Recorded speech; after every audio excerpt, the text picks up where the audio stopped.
There it is. Watching on Twitch. It's going.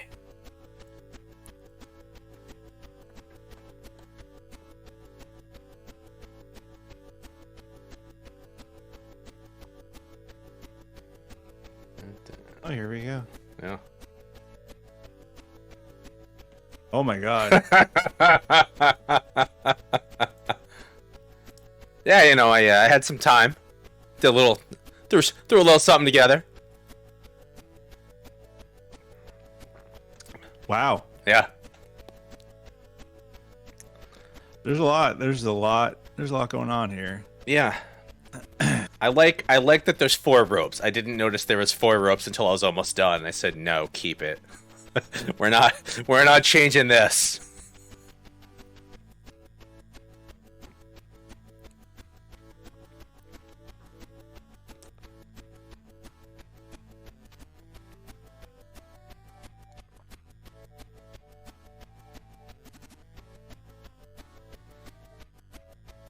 Yeah, this is amazing. Shit. So to mute the thing. Yeah, oh yeah, it'll blast you. That's the old Twitch commentary trick there. Gotta mute that or you hear 17 versions of yourself. But hey there, Monster, we got a hot one coming for us tonight from the old Dodecagon in the Big Garden Arena with good old Skippy Granola calling the action. It's gonna be a little well, we're gonna be a little out of our element tonight, I think. That's right, Owens. Just Call Me Smooth by Santana featuring Rob Thomas because it is a hot one tonight. Gorilla Monsoon is going to be facing off against his longtime rival and I would argue personal nemesis, Hawk.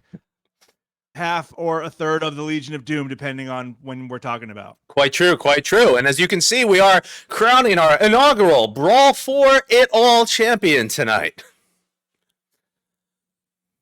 You know, there's much said about the prowess of one Hawk, but you know, you don't want to count out the gorilla. He is a gorilla. He is from Manchuria. That chop is deadly. Yes, as a matter of fact, we had to register with the State Athletic Commission tonight. Gorilla Monsoon's hands as lethal weapons, as we have to do that's why, in fact, the man does not usually step into the squared circle, but whatever bad blood exists between him and Hawk is going to explode tonight, folks. In the ring, in your face. It's going to be gruesome. We got 3 minutes. This is rounds. There could be a draw. If it goes to a draw, don't worry. We'll re-sign it. Let's send it to good old Skippy Granola.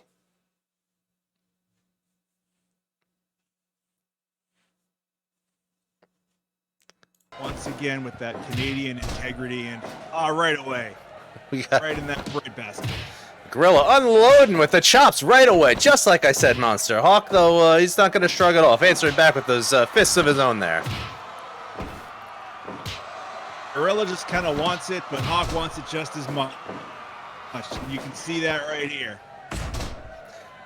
Now, normally you'd be a little confused having 2 competitors wearing the same color scheme, but I don't think anybody's getting confused in Road Warrior Hawk with the Gorilla Monsoon, the monster of Manchuria.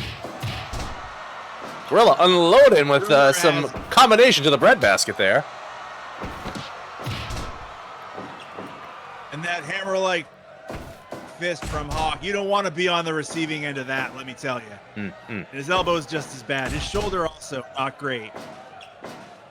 Hawk taking full advantage of the dodecahedron here, throwing just stiff elbows to the face of the gorilla. You know, you knew it wasn't going to be a clinic coming in tonight, and you especially know that now looking at all this. There are no pinfalls, there are no disqualifications, it's submission only. Truly, truly a gruesome fight for the Brawl for It All title.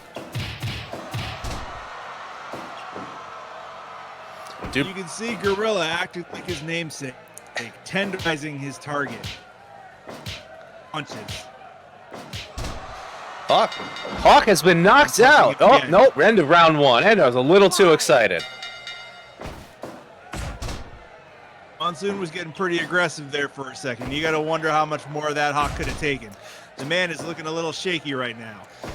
Hawk may very well have been saved by the bell. Gorilla locks in a submission hold right now. Rough Granola right in there to count him out. Now, I do believe it is the referee's decision to call a knockout. I don't think we have a standing 8 count. We are not under the auspices of the Las Vegas Athletic Commission here. It is strictly up to the proud referee Granola to call this one down the middle. Now, let me tell you something, Owens. That dodecahedron is there for a lot of reasons, and it's not just safety. It is also a clear mark of delineation. Inside of that dodecahedron, only one man's word is law. The entire treaties of nations and their constitutions and their laws do not apply inside there. It is a legal entity of ass kicking. Hawk with an amazing military press. You don't quite see that often in a gruesome fight, but he's trying to put on a little razzle dazzle for the folks, and they appreciate it. But Gorilla is just getting up like nothing happened. So we'll see how smart that pays off as we seem to be heading towards the end of round 2 here, Monster. A master ring technician like Gorilla Monsoon can only last so long. There's that atomic noogie. Oh, that deadly precision. See, we had punches going to the bell. The refs didn't have to get into break it. They are good competitors, and Monsoon opens up with that deadly chop I was warning about. Looked like he didn't quite get all of Hawk, though. His sportsmanship, and he is whipping a little bit. He's an old man, but he still loves the sport, and he still loves going in there and kicking ass, and he still hates Hawk. Hitting that chop, you gotta wonder, we're just about 7 minutes into this fight now. We do have Ref Granola counting Hawk out. I was about to say, I wondered what the conditioning was on Gorilla. Would he be, at a disadvantage as we go into later rounds? But it appeared like he just had Hawk's number today. Hawk put up a good fight, but you can see that eventually he just did not have enough fight in him. It looks like Gorilla Monsoon is going to be your inaugural Brawl for It All champion, folks.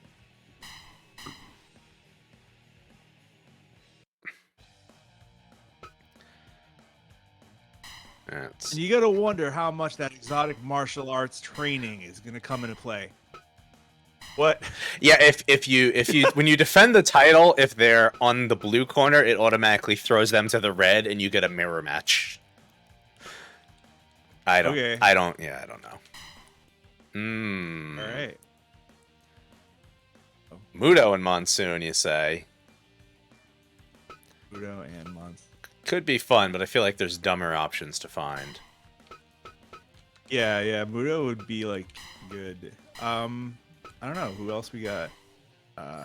Daniel Bryan, Gorilla Monsoon. No. Oop. I'll tell you what, though. Yeah. They wrestled. Oh, hello. Guarantee you, Daniel. Hello. Bryan. Wait for it to catch up. Oh yeah. Johnny Grunge. Was Johnny Grunge Cheetah Kid, man. or was that Rocco? I don't remember. But you know what? No, I bet you anything. If Bryan Danielson wrestled Gorilla Monsoon, Danielson would make him look like $1 million. Gorilla Monsoon would suddenly be a really good wrestler. I like this. I like this green number. Yeah. It's going to the fucking gym. Get up. Well, Monster, we had Gorilla Monsoon taking the Brawl for It All title last time on a third-round decision over Road Warrior Hawk. I believe it was by countout, just those vicious Mongolian chops. This time he's stepping into the ring with scrappy newcomer Johnny Grunge from the Public Enemy. You gotta wonder, is there a theme going here with the Gorilla taking on former tag team champions? All I gotta say is those relentless, exotic martial arts maneuvers took Hawk to the woodshed in that last match. And if Johnny Grunge is here, it's going to be no different. Now, that is correct. Actually, you've noticed as well that Gorilla Monsoon seems to be going after former tag team championship holders. You got to wonder what's driving him in a thing like this. Maybe he just hates tag teams. Don't know. Well, the Gorilla might be a new version of the Gracie Hunter, just going after tag teams. Let's find out as we send us to the ring to referee Skippy Granola. That's going to be better because then, there's more people you can go after. You're not limited to just Gracie's. Indeed. Grunge missing that chop. Maybe he's trying to show Gorilla there's more than one way to throw a chop here. I don't know if that's going to make the big man angry or not, but Grunge with a wonderful suplex. But right off the bat, we're only 30 seconds in. Both men seem a little winded.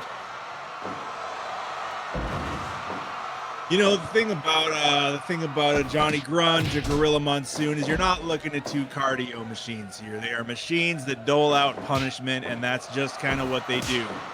And they're built, they're built for destruction, not necessarily for endurance. Grunge trying to go for a pin. There's no pins, remember, in a gruesome match. When you're in a match like this and you're in that kind of situation, the muscle memory just takes over. You're not even thinking. You're just in the zone. It's just you and the ghost, man. It's just you and the ghost. Well, Grunge circling Gorilla, looking to get the psychological advantage. The Grunge bit of a high flyer. I do not believe we will see anybody climbing the cage tonight. I could be wrong as Gorilla hits one of those Mongolian chops, but Grunge a little unfazed. Grunge is quite the brawler himself. He's coming from the old ECW days, and he knows how to get into a scrap. But is he going to know how to deal with the age and experience of a technician like Gorilla Monsoon? What's going to happen when he's face-to-face against those exotic martial arts maneuvers? Yes, such as that backdrop out of a pile driver we saw right before the bell rang. Gorilla taking control here beginning of round 2.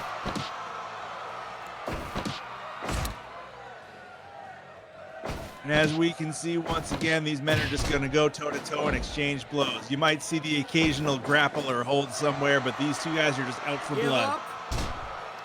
I believe it was the great Rowdy Piper, Monster, that told us, you can tell a lot about a man by looking at the soles of his boots. Now, you see, if he's got wear in a certain spot, that means he's a fighter and he's coming at you. But he's got wear in another, that means he's a runner and he's got you. And I don't want to cast aspersions on one Johnny Grunge, but he does seem to be backing off quite a bit against Gorilla Monsoon. To see another wonderful back body drop counter.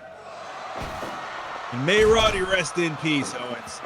The fact is, you're also right. You see that we have Johnny Grunge on the back foot quite a lot right now. Maybe when we talk about muscle memory, maybe after so many years, you're just used to fighting out there with a partner. You don't have one, and all of a sudden, Gorilla Monsoon's kicking your dick in. Monsoon with a counter suplex of his own. Both men are winded as we're about 30 seconds left of round 2. We'll see if Gorilla's going to make a trend out of taking tag teamers to the limit in round 3. He's just wily, but he's also not afraid to mix it up and get in there. Look at that. He'll eat a couple elbows if it means he can get his hands on the guy. Well, a man as big as Gorilla Monsoon, he can take a punch. You don't get to be that big if you got a glass jaw. Grunge again, failing in that suplex, countered by the Gorilla. That ape-like strength from Gorilla. Well, it's not just a clever nickname. True. It's also an animal. Grunge finally hit that butterfly suplex as he starts trying to choke out the big man. Ref Granola right in. Oh, that clinic is over if it ever even started. We are just going to the wrecking ball now. We're going to the demolition derby. Let's say you don't quite see the airplane spin that often anymore, let alone inside the confines of the dodecagon, but Gorilla's, willing to do whatever it takes. In the right hands, it can be a lethal maneuver. It drives all the air out of the victim's lungs and also disorients them so they throw up all over themselves and are embarrassed. It's a classic tactical maneuver. Grunge firing up as we get past the halfway point here. We saw that desperation headbutt into a reverse chinlock chokehold on the Gorilla, that punching combination into a spinning lariat of some sort, but Gorilla firing back, Grunge kind of getting the advantage here at those elbows, but I don't know. I got to stick with the champ here tonight, Monster. It is fists and elbows in this ring tonight, but I have to agree with you. I think we're going to see Gorilla Monsoon walk away with that belt still on him, because everything Johnny Grunge is throwing at him, he's got an answer for it. He's got something to throw right back at him.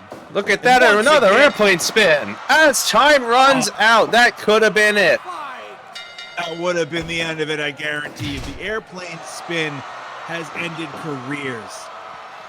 Johnny Grunge starting to showboat a bit in the cage. That could be a mistake as the Gorilla looks like he's knocked him out. Ref Granola with the check. My God. You know, you don't tug on Superman's cape and you don't do a little hot foot around Gorilla Monsoon. I would remind you viewers that referee Granola is also a licensed medical doctor and is capable of making such appraisements in the ring. What can I say, Owens? Gorilla Monsoon, once again, we threw some enrichment into his enclosure, and he had himself a great time. Who can even stand up to this man? I believe we found a new challenger in yet another tag team competitor. This time, one of the fabulous Freebirds, Bad Street's going to be stepping into the Dodecagon with Gorilla Monsoon, trying to take his hands on the Brawl for It All title. This is the most hotly contested belt in the country, possibly in history. This is a momentous match for a momentous occasion with a big, momentous ape-like guy who's going to beat the stuffing out of this kid. Let's go to the ring, folks. Referee Granola, take it away.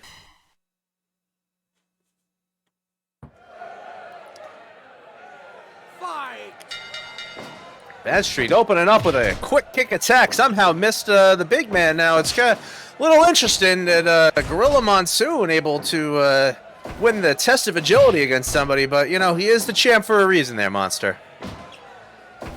You know you're in trouble when you can't land a kick on a broadside of a barn door like this guy over here. But you're right. On the other hand, he does have that veteran mindset. He's coming at this with that wily mentality. Looked like Bad Street was trying to go for a Hurricane Rana over there, and Gorilla just threw him to the mat like a sack of potatoes as he's currently working over Bad Street with those forearms. The big guy just having none of it, and I have a feeling he's going to be sending this man at Neon packing tonight. He's going to go back to his Genera Hypercolor factory or wherever the hell.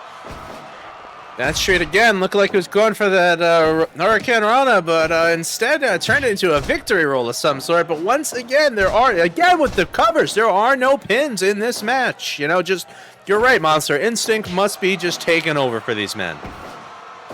Look, you're staring down a land predator like Tony Morella. I'm sorry, like Gorilla Monsoon. That's the Geary by Bad Street, but the big man gets up.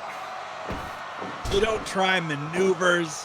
You don't try holds. You just hold on for dear life. That's the hold you want to try. The man is a force of nature, and we are seeing that here right now, as he takes everything that Bad Street can throw at him and more. What's he made of? He's made of granite.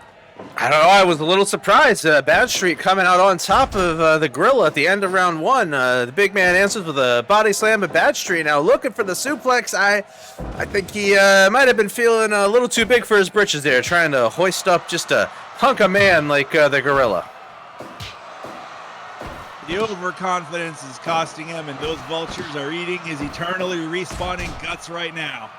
And he flew a little too close to the sun. It's a different thing. It's a different story. But he did it bad still. Bad Street showing off his wrestling technique with that drop toe hold. Misses a punch. Tries again to, I guess, go for that pinning combination. The Gorilla throws him off, but see another enzigiri. Bad Street, beautiful arm drag. Perhaps the quickness is coming back to his side. He hits a DDT.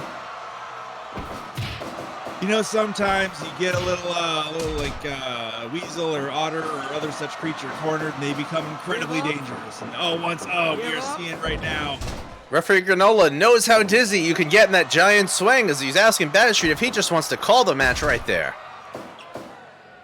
And you know who could blame him? That swing can agitate the same nerve centers as the airplane spin. Put you in the hospital. I mean, you know, we're all aware that the Gorilla, you know, he relies on strength, he relies on inertia-based attacks. You know, he's got to take advantage of the mass that he's cultivated over these fine years. We call it economy of action, and you see it in Lions on the Veldt. You see it in other such big cats and other such like land predators and whatnot. Gorilla Monsoon, no different. He's got to pick his spots and oh! Beautiful suplex, but the Gorilla's up first. I think he might have just made the big man angry. I think Gorilla got the best of that one. And I think Bad Street's desperate, and who could blame him? I think Gorilla Monsoon might be looking for that knockout blow now as we're entering the midway point of round 3. Just stomping away on Bad Street, just hoping to knock this man unconscious. Circle booting, man. Bad Street with another Enziguri. Ref Granola, no, he knows the big man's not out on his feet as we see an overhead military press. And just because Bad Street looks like the inside of a laser quest, it doesn't mean that he doesn't feel pain. Gorilla missing that Mongolian chop. Bad Street answering with the Enziguri. Or like maybe a roller skate in place, one of those. Carpet of a roller skate in place.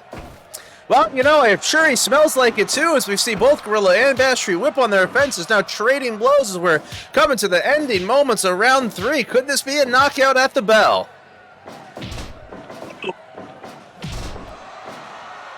These two guys are giving it everything, and Isaac, no. Entering round 4, Bad Street coming out on top. I dare say, this match so far might be an even split on the referee scorecards, as once again, Gorilla Monsoon, the opening moments of the final round with a knockout.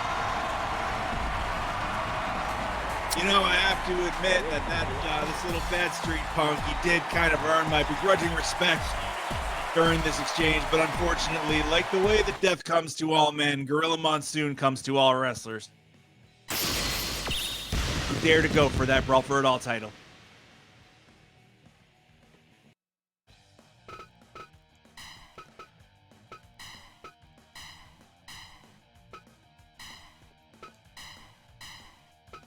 Steve Simpson from the Global Wrestling Federation. I don't even.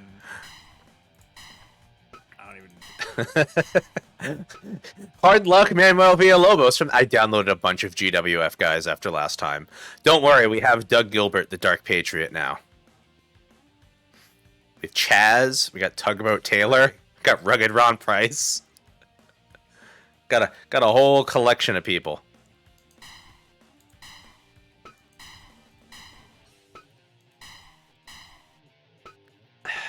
Big Bully Busick against Gorilla Monsoon.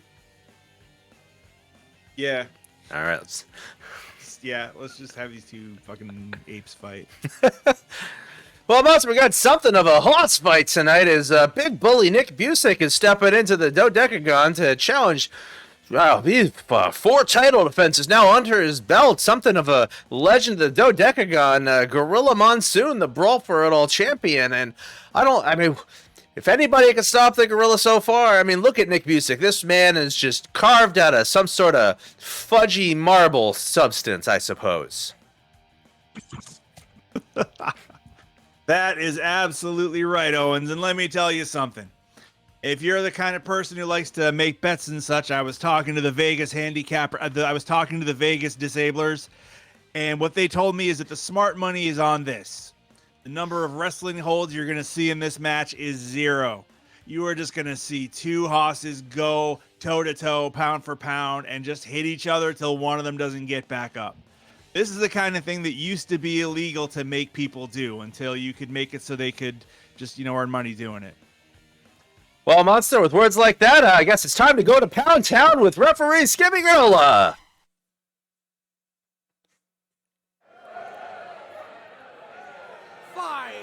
The Honorable Ref Granola presiding, and here we go. Locking it up. Busick with a backdrop off the start at the match, showing he's clearly has the strength and the agility to outpace the Gorilla. But again, you don't want to count a champion out. Test your strength. Gorilla coming out on top, showing the youngster that this is his title. He's not going to give it up easily. Pretty easy winner in that one. You absolutely do not want to try to go muscle to muscle with a powerhouse like Gorilla Monsoon. And see, there it is again. He's paying for that mistake. And this one guy in the black tank top in the front row is just loving it. And his friend X T-shirt is also crazy about it too. And so is Keanu Reeves. Now, I believe the black T-shirt man might be Bushwhacker Luke Monster, him, definitely a noted mixed martial arts fan, as Gorilla Monsoon reverses a suplex on the Big Bully. It's true. Bushwhacker Luke is somebody who dedicates almost all of his time to the pursuit of becoming a living weapon. And what better way can you do that by being here at the dodecahedron, the dodecagon, here at this ring? Bully was clearly getting a little frustrated with the Gorilla with those two just screaming suplexes. He starts wrenching in that back hug. Ref Granola running in. Like I dare say, if the Gorilla hadn't got out, that might have been it with the speed that Ref Granola was running to make the check as time runs out. The ref has a trained medical eye and ear, and the second he hears cartilage pop, the match is over. That's right. We heard snaps. We could have had some kidney damage as Ref Granola's running in. There's a lot of things that can go on when you put pressure like that on a man's lower back. We are seeing some of the absolute worst things that can happen to a human body here. Getting clotheslined by Gorilla Monsoon is like being in a car crash. Gorilla with that elbow to the jaw, he hits him in the wrong place, he'll just split him open like a pumpkin. You got to watch out for those elbows. You got to figure, a trained veteran like Gorilla Monsoon knows all about that. He's being careful, he's picking his spots. But he is using his entire body as a weapon. Gorilla Monsoon definitely something, a bit of a gentle giant. He hasn't been too rough as opponents so far in his matches we've seen, but appears like he's getting a little bit rough with the Big Bully, and perhaps he's earned it. Here we see the Gorilla firing up. Perhaps he's going to try and just split Bully Busick up. Sometimes in the wilderness you see two alphas grinding their antlers together, trying to figure out which one comes out on top, and sometimes it gets pretty nasty, and I think that's what we're seeing here in this ring right now, with Busick going for those nasty punches directly to the cranial area. Gorilla reverses the suplex out of the corner. That would have been it for the big man, just getting suplexed into a cage like that as we enter round 3. Ref Granola starting us off. Rolling off, Big Bully with those punches. This could be a submission. Interesting diving knee attack. I do have to remind our viewers, international law does not apply inside of the dodecagon. The only law is Skippy Granola. That's right. The only law is Granola law. As the Big Bully does that screaming body slam into a single leg crab of some sort. Gorilla is still a little too fresh in the legs, I think, for that one to work. Probably should be sticking with that bear hug as Gorilla suplexes the Bully into the cage. Every piece of cartilage in Gorilla Monsoon's body is like a super dense Slim Jim. There is no way you're getting him to submit that easy. Bully with a little rope-a-dope punches on the big man. Sometimes there's just nothing to do but meet the person where they are. And meeting them where they are sometimes is just punching and kicking them until they try not to get back up. Or you get... Yeah. Gorilla a little upset with that rib breaker. Ref Granola asking for the give up. The Bully is sticking with us here. Whiffing on 2 punches, 3 punches. Gorilla gets him for 1, but the Bully with the deadly abdominal stretch into a slam. Back to that single leg crab.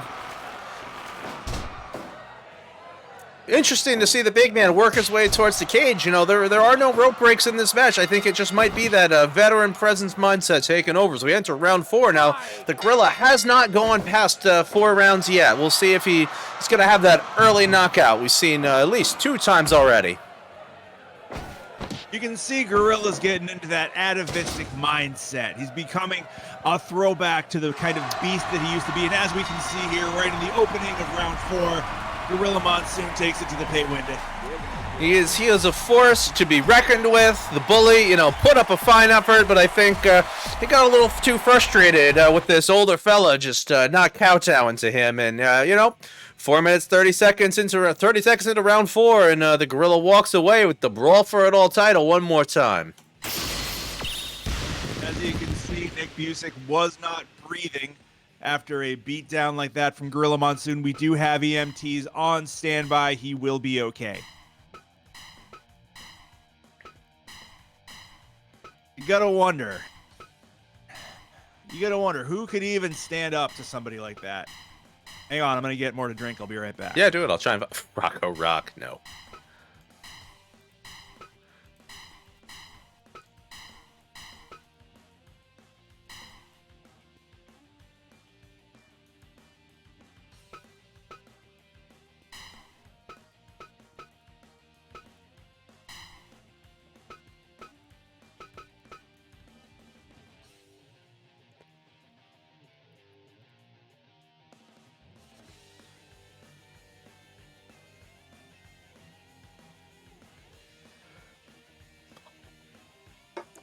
I think Steve Regal will be a ridiculous one to put in against the gorilla. Quite probably could take him out of this. We'll see.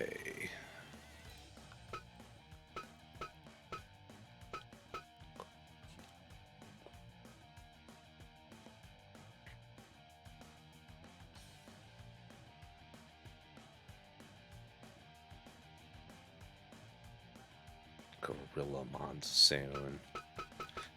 Alright, what do we get? Give up only, right? That we can't change. Change round time. That might be fun.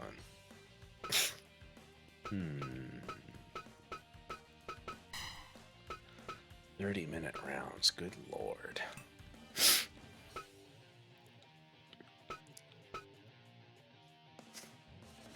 Hmm. 15 rounds. Jeez, like ancient death boxing. That's it's a bit much. It's a bit much.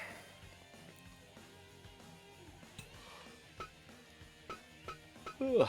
I think changing the time could be a good one. I'll wait for the man. I feel like. Hey, hello, you're here. I feel like. So I think the rules are fine. They are. I was gonna say maybe dump it up to 5 minutes. That could be a little bit more fun. But I mean, it's honestly, it's fascinating watching this dude just eat people in like in 3 minutes. rounds. I'm definitely getting like, you know, Butterbane, you know, king of the 5-rounder, you know, vibes out of him. But I think, you know, random select Steve Regal might take him to the limit here. Okay, all right, yeah, let's see it. Because I mean, he fucking Regal. Like, got a scrappy challenger coming in here, Monster. We got Lord Stephen Regal from Blackpool, England. You know, coming in to take this Brawl for It All title off of Gorilla Monsoon under the auspices of referee Granola. Now, you do know that Canada and England do have a long history. I believe it is said, I'm checking my notes from my intern leg kick. He says, "Yep, all right." So his lordship Stephen Regal has said he looks to take the title tonight from the gorilla and lay it down at the feet of Queen Elizabeth. That will be interesting, as I believe that does involve some amount of corpse defilement at this point, but I don't know much about the British. Perhaps that is normal. His lordship does seem determined. Could he be the man to take the title away from the clutches of the gorilla? get in your lorry and heat up the crumpets, because Rulin' Britannia is in the ring tonight. Again, we have put some enrichment in Gorilla Monsoon's enclosure, and that enrichment tonight is a peppy young upstart by the name of Steve Regal. And you are absolutely right, Owens. He is going to take this belt, and he is going to go cross the River of Death, which I believe is somewhere in Newcastle upon Tyne, and he is going to enter the lands of the dead itself to give this belt to the departed Queen of England. Can you believe it? Well, we better get him some copper pennies for Charon as we send it to the ring for referee Skippy Granola to take us away.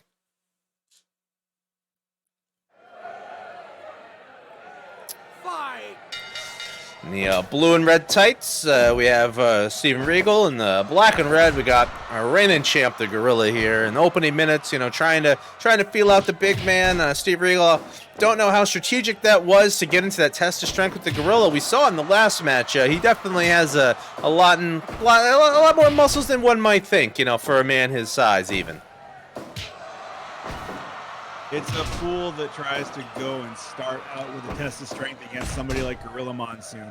Look at his mass and think about the kind of musculature that must be lying underneath it to keep him upright. he is mighty. He's like a tree trunk. He's like wrestling oncoming traffic. You know, you might say that the gorilla is, the immovable force, the impossible object, just all wrapped into one. He has a beautiful back suplex onto his lordship. It is correct. He is the immovable force. And look, again, we have Keanu Reeves in the audience. Sitting next to Bushwhacker Luke this time. Sitting next to Bushwhacker Luke. Behind Bushwhacker Luke is that glowering lady who's just sitting there and just staring. Okay, she's gone, but she was there. And once again, we're back in the ring. Double axe handle from the gorilla, following up with the boots on his lordship, who's just sucking wind as we see a Mongolian chop to the back of the head. Now, Monster, correct me if I'm wrong, I believe that is illegal in most nations of the world, as it will cause brain damage. That is absolutely correct. The maneuver is banned in most places. You do that, you're looking at least a potential life sentence for manslaughter. Well, his lordship's still moving for now, but clearly some effects are going, as we saw him whiff on that punch, and the gorilla just pancaked him as he was going for whatever maneuver was happening there. His lordship definitely a little loopy with that small package attempt in this match. Remember, there are no pinfalls in the dodecagon. After getting tuned up by a beast like Gorilla Monsoon, once they let you out of the hospital, you're lucky if you're eating solid foods after a couple of weeks. The man is unstoppable. Textbook body slam by his lordship as he goes behind the gorilla with an elbow to the back of the head, starting to work over the knee. You know, this could be a really smart start from his lordship. You know, if the big man can't walk around, he might be able to just pick him off, but I don't know. Some of these maneuvers, the gorilla's just falling backwards and using his mass that he has cultivated to really, take it to his lordship. I think, what we're seeing here is we have seen a number of people try to think of what could possibly stop this monster. And with William Regal, you can see he's going to try to take it to that technical level. He's going to try to get in the ring and take his opponent apart piece by piece. Lordship working over a beautiful cravat before delivering a punch to the dome and an elbow to the back of the head as we end round 2. And as you can see here, he's making Monsoon work for it. Monsoon missed that chop, and again, that textbook back body drop counter. We're clubbing him with just a stiff clothesline. Speaking of flying too close to the sun, Regal has got to be wondering if he was a fool to step into this ring tonight. Well, Gorilla with it looked like snuck a headbutt in there before psyching up in front of the crowd. There it is, the old Glasgow kiss. Indeed, but his lordship counters with a wonderful textbook suplex again. The technical prowess of his lordship shouldn't be ignored as we go to an armbar. This could be it. Again, the big man, if he can't use his arms, he can't use his legs. How does he expect to win? But the strength of him, it looked like that was a knockout punch, but Ref Ganola's going to let these guys go at it. I agree. I would have called that as a knockout myself, and that's why I'm out here doing commentary, and the honorable referee Granola is presiding inside that ring. Regal ducks that club and clothesline and gets back in that headlock, drops a fist to him, and looks like he drop kicked the legs again, working over the legs, working over the arms. He's kind of moving it up, keeping the gorilla guessing. It's that psychology that Regal is going to have to use if he wants to stand a chance, and watch as that pays off with an excellent gut-wrench suplex. Again, another gut-wrench suplex to the opposite side. He is having his way with the champ here as he delivers a sneaky headbutt to end round 3. Regal is up. I was about to say, his lordship's got to be careful. We've seen the knockout blows coming from Gorilla in round 4. Looked like he went for a pinning combination there, despite dropping the gorilla on his head. If he had left him alone, that could have been the knockout. Is gladiator combat in there, and the crowd is saying they want to see it. It being blood. Right to the back of the brainstem. Ref Granola having to look close and check it out, and once again, Gorilla Monsoon keeps that title around his shoulder. I thought if anybody had a chance to take that strap home, it was going to be this Regal fella, but unfortunately, Gorilla Monsoon is not to be denied. They call him the silverback of the ring for a reason. He's like a gorilla. I'm amazed at Gorilla Monsoon just running roughshod here. Ante up. Who dares? Oh, try? hello. Absolutely yes. Romance novel, Big Bubba Rogers. Let me get another drink and I'll be ready to do this. Give me like a minute. Yeah.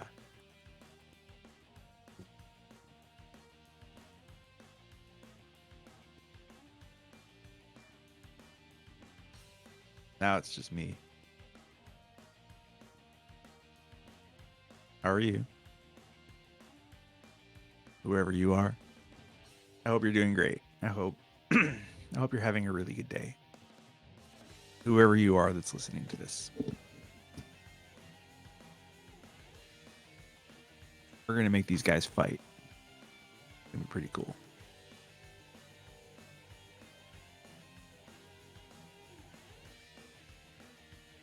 Really though, like I don't know if she's gonna be there this time. I don't know if the crowd's the same every time, but like the lady who's just like glowering in the back row in the audience, I love her. She's wearing a vest.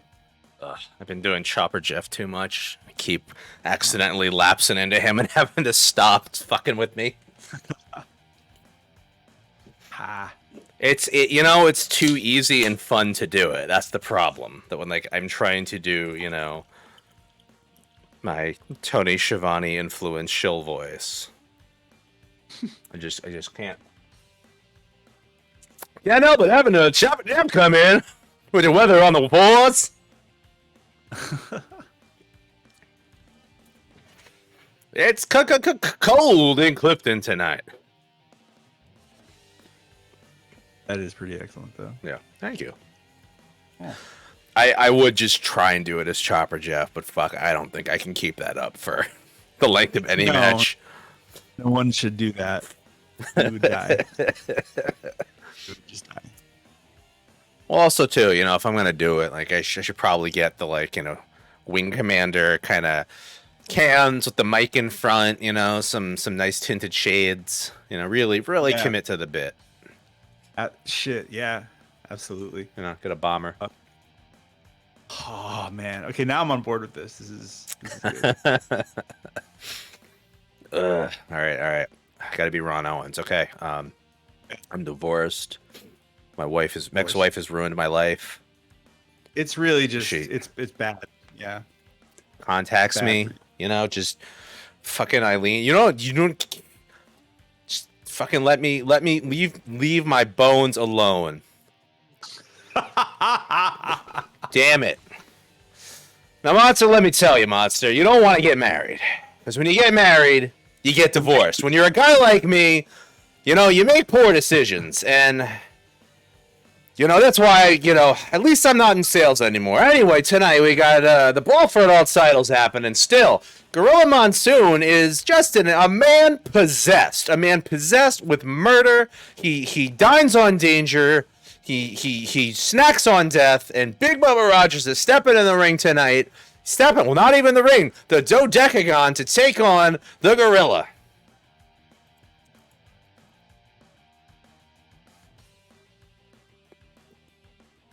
Monster appears to have fallen into a hole. That's a problem that happens here when you're living in a world where Eileen's run around.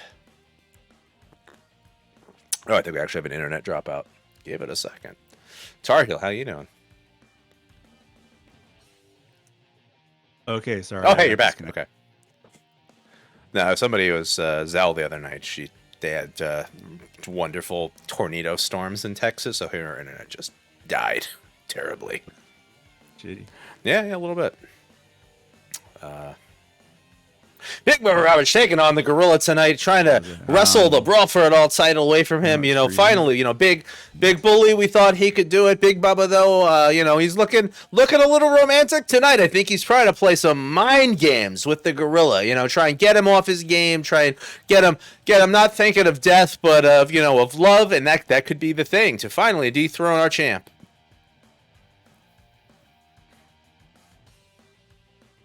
Yeah, but you gotta wonder, does a monster like Gorilla Monsoon have a mind to play games with, or is he nothing but a mass of sinew and rage and love of a belt? Well, I guess we're gonna probably find out tonight inside the dodecagon. Referee Granola, take us away.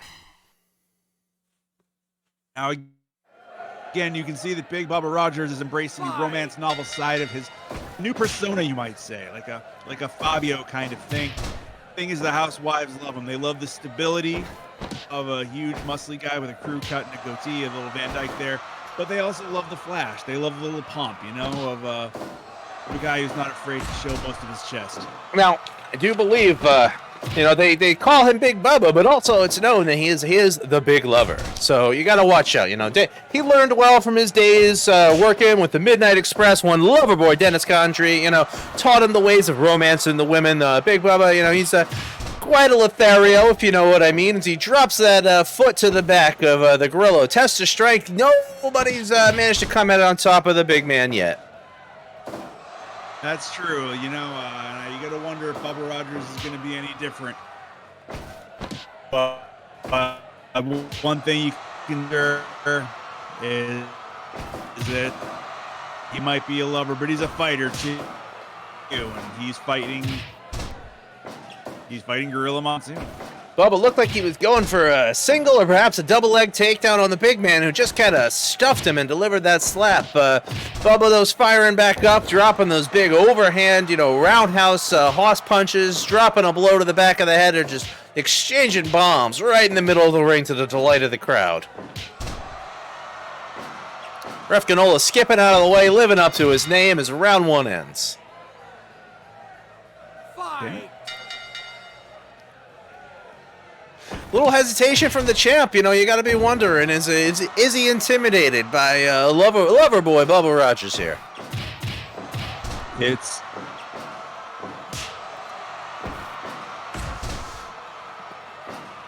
Champ hitting an elbow to Bubba's. Bubba's missing a big boot to the midsection. Hard to believe he could miss a guy like Gorilla Monsoon, but hits a front face lock, drops him with an elbow, just stomping away on the back.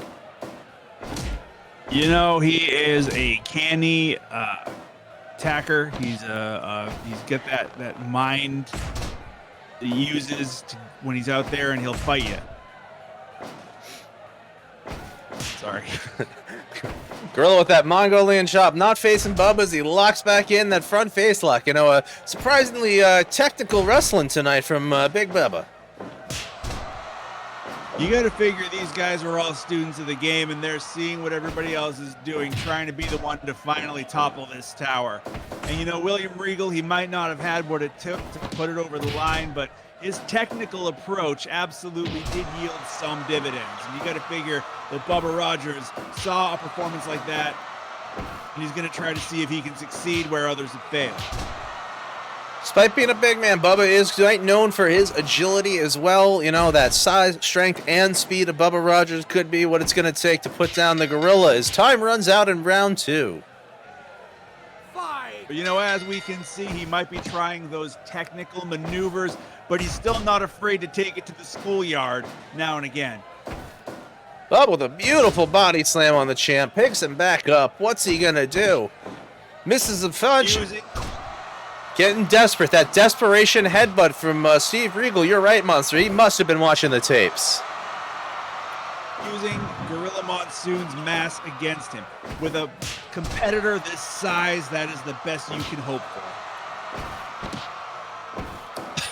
Sidewalk slam from Bubba, but both men up right at the same time. Missing a chop missed by the gorilla. Clothesline missed by Bubba as we see yet another airplane spin.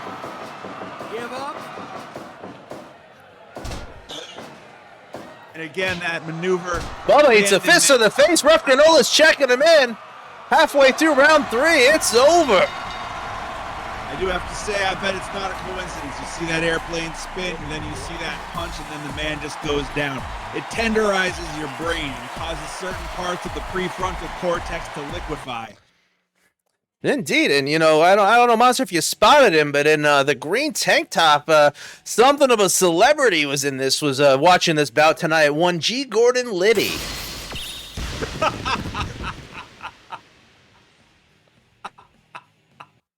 Noted bodybuilding enthusiast, amateur plumber, G. Gordon Liddy. Everyone. All right, who do we got? No, not Hacksaw. Stan Lane coming to avenge Big Bubba Rogers. Oh, man. You know, the Gorilla's going to be keeping up his path of destruction on tag teams tonight. As we see Stan Lane's getting ready to step into the Dodecagon to try and wrest that Brawl for It All title from the Gorilla. Now, shit.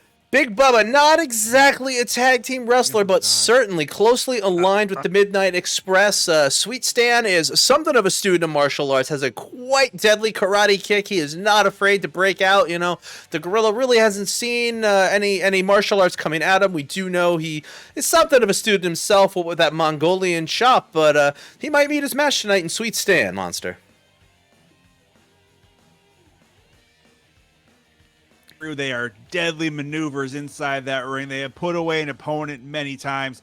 Stan Lane is going to be coming into this with that mindset of trying to meet him where he is, of trying to go blow for blow with him with maneuvers that he is comfortable using. But I think he is going to find, just like everybody else, that it is not as simple as all that. All right, let's send it away to Ref Granola to start us off. Remember, 3-minute rounds, 5 rounds. We have not seen the Gorilla get taken past about 40 seconds into round 4. Let's see if Sweet Stan has what it's got. Ref Granola, take us away.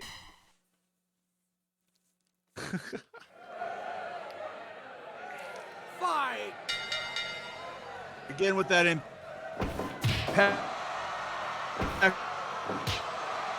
Sweet Stan just going for punches and elbows to start us off. He's, perhaps trying to rope it up the big man as he hits a back body drop. Sweet Stan, he might have an interesting battle plan tonight to, wait until those later rounds when the champ is usually going for those knockouts to just, hit a quick kick to the face or something.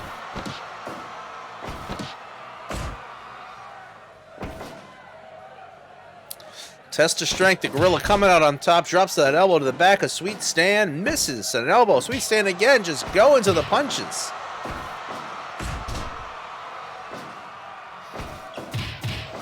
Gorilla unloading on the midsection. Sweet Stan definitely doesn't have an answer for that.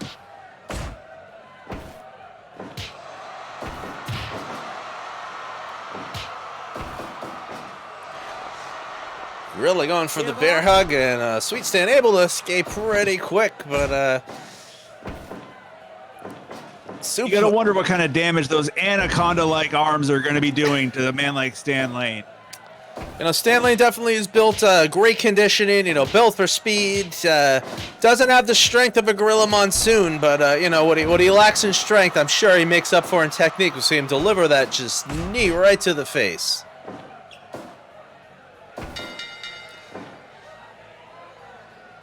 I think Sweet Stan might have been just about the verge of hitting that suplex as round 1 ended, but, round ends, Ref Granola gets right in there and drops him down as we see Monsoon starting off strong in round 2, but again, a karate technique from Sweet Stan dropping the champ. Monsoon answers back with a Mongolian chop of his own and another for good measure as he drops the challenger. Now, Monster, correct me if I'm wrong, but I do not believe closed fists are a standard karate maneuver. Sweet Stan lugs in a bear hug of his own.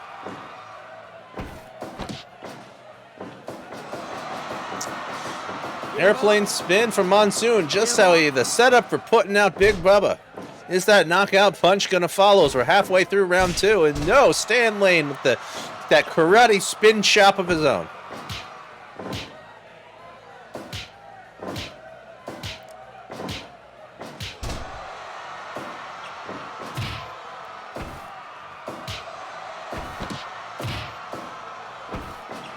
Stan Lane with a spinning kick to the knee, drops the big man. Elbow right to the face. Monsoon is sucking wind. Sweet Stan might have his number, but nope, the champ is able to counter with some punches. Stan Lane firing off a quick jab. Misses another. Monsoon with his club and forearm to the back.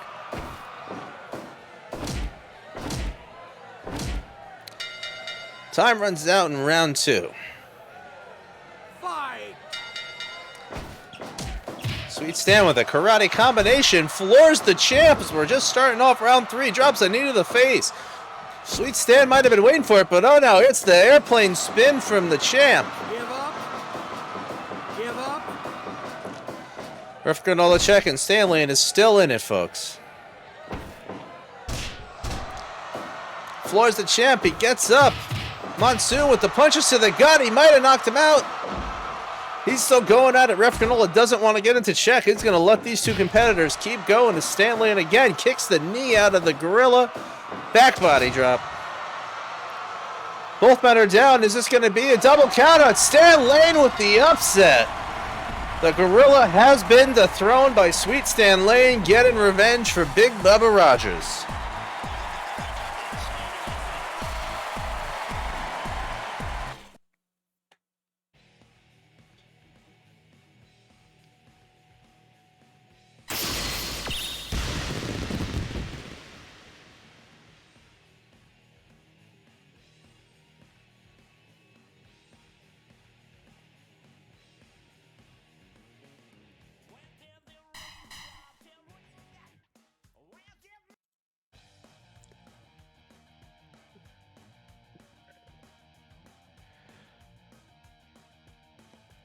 Star is having connection issues.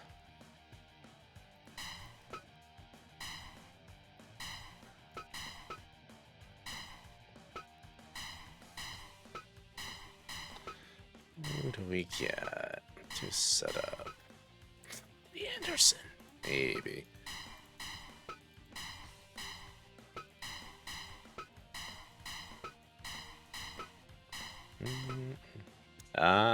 Could be a fun one. Give him a couple minutes here. I'm all out of beverages.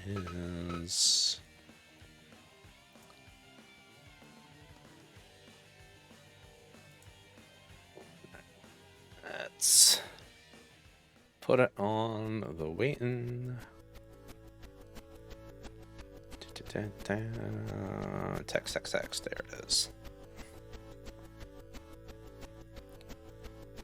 So yeah, I want to add one which already exists. Wow. Alright. I'll be right back. I'm gonna get some drinks, wait for the monster to jump in.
I have so much more beverage than I thought. Haha.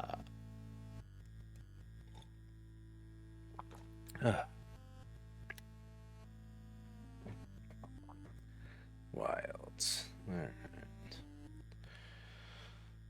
Wait.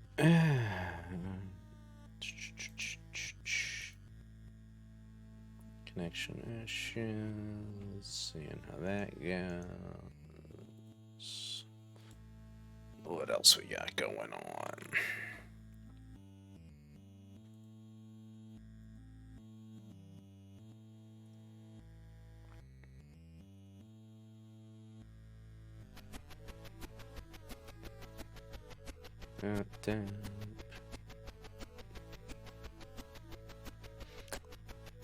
Nothing interesting on Twitter, of course. Oh, hey. Alright, Sumi Sakai had a match tonight. Good job, Sumi. Alright, that's interesting. So starting lineups. Ricky Henderson figure, him stealing a base from the A's. Okay. Mayuki's doing something. Alright, cool. Cool. Bear with robot arms. Okay, interesting. Something about wolves. Sure.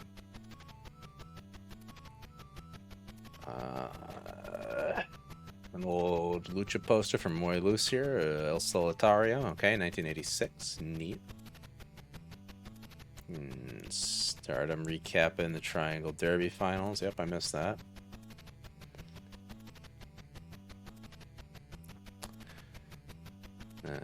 Bull Nakano's doing something. Alright.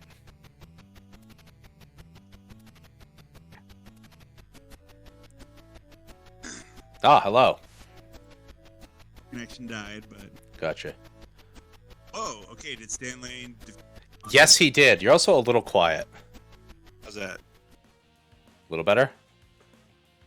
How's that? Oh. Oh my god.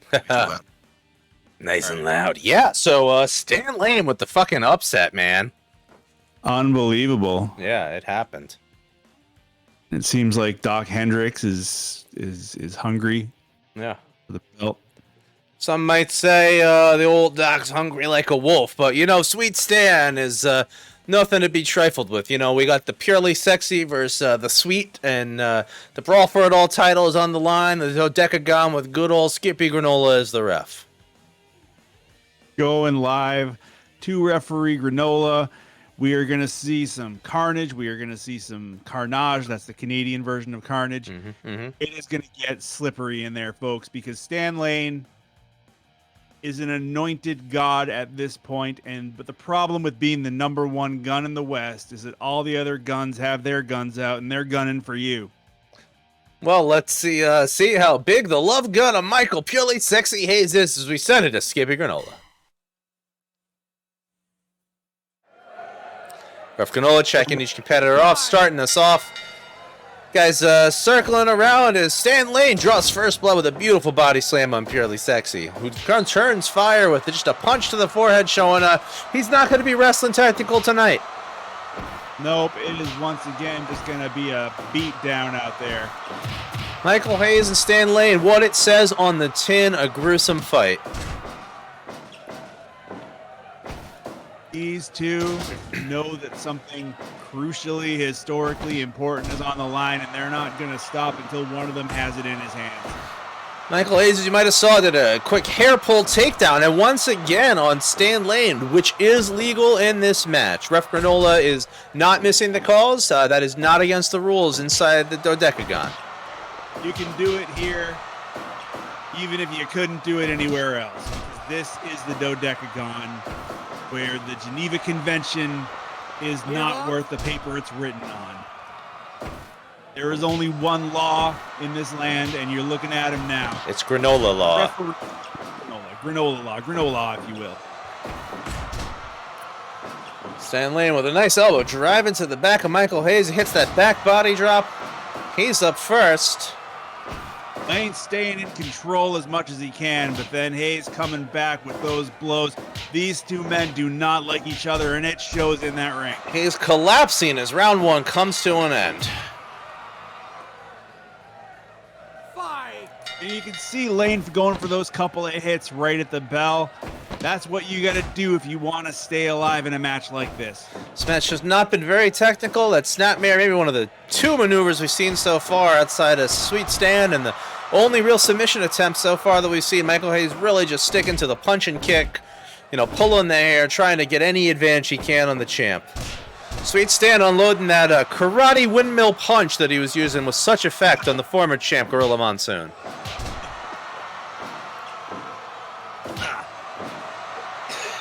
Hayes taking swings.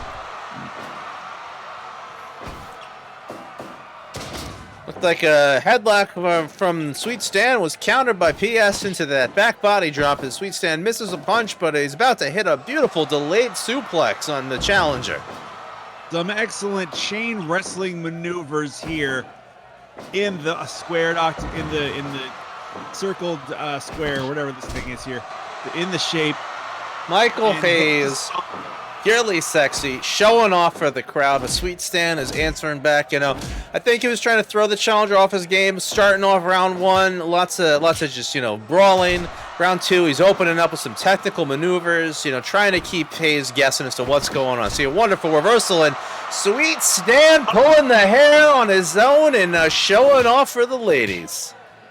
The ladies might love it when these studs show off, but the love of the ladies is not going to help you inside of this ring. That is true, monsters. We start round three. Sweet Stan just punching the guts of Hayes, floored him, the karate kick. Ref Granola, I'm surprised he didn't check that for a knockout. Maybe Sweet Stan should have backed off a bit as we see another delayed suplex. The strength of Sweet Stan Lane is not to be underestimated. Michael Hayes is out. Ref Granola calls it. Stan Lane has once again etched his name in the firmament this evening. Like in space or whatever.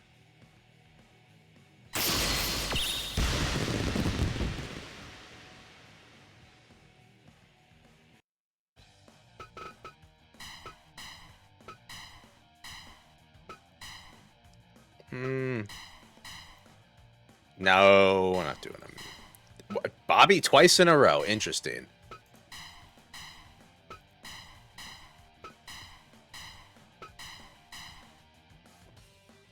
Foley? I mean, I feel he deserves it. All right. Got an interesting and unorthodox competitor coming here tonight to take on Sweet Stan Lane.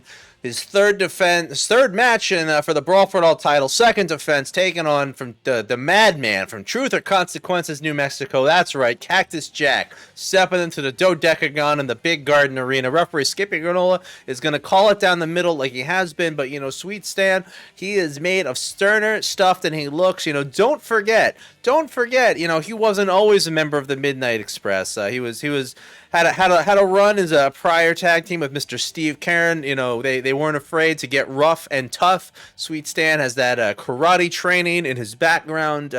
Quite a technical wrestler, a brawler, a martial artist. Really the all around package. But Cactus Jack is crazy. He is willing to put his body on the line to win a normal match. I might have to favor on him in a gruesome fight there, Monster. It's absolutely true, especially in a gruesome kind of Donnybrook like this. Cactus Jack doesn't care how much is left of himself as long as there is even less left of his opponent. It is going to get nasty out there. Well, as nasty as it's going to be, let's see how referee Skippy Granola is going to call the action. Take it away, Granola.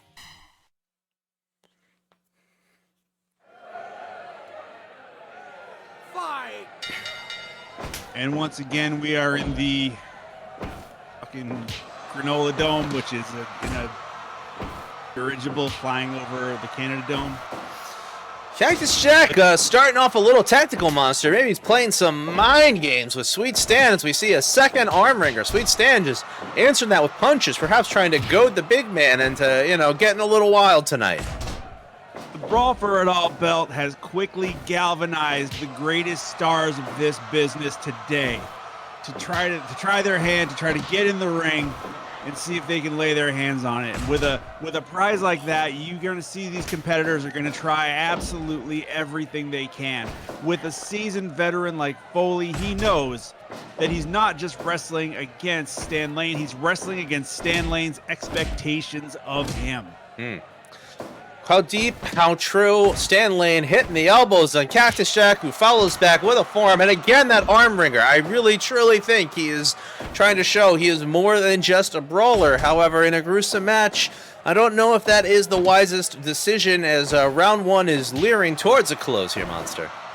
We are seeing that human chess as the two of them try to get the advantage in this match. And that suplex, beautifully executed, or as beautiful as you're going to see in this gruesome match, but does it amount to much?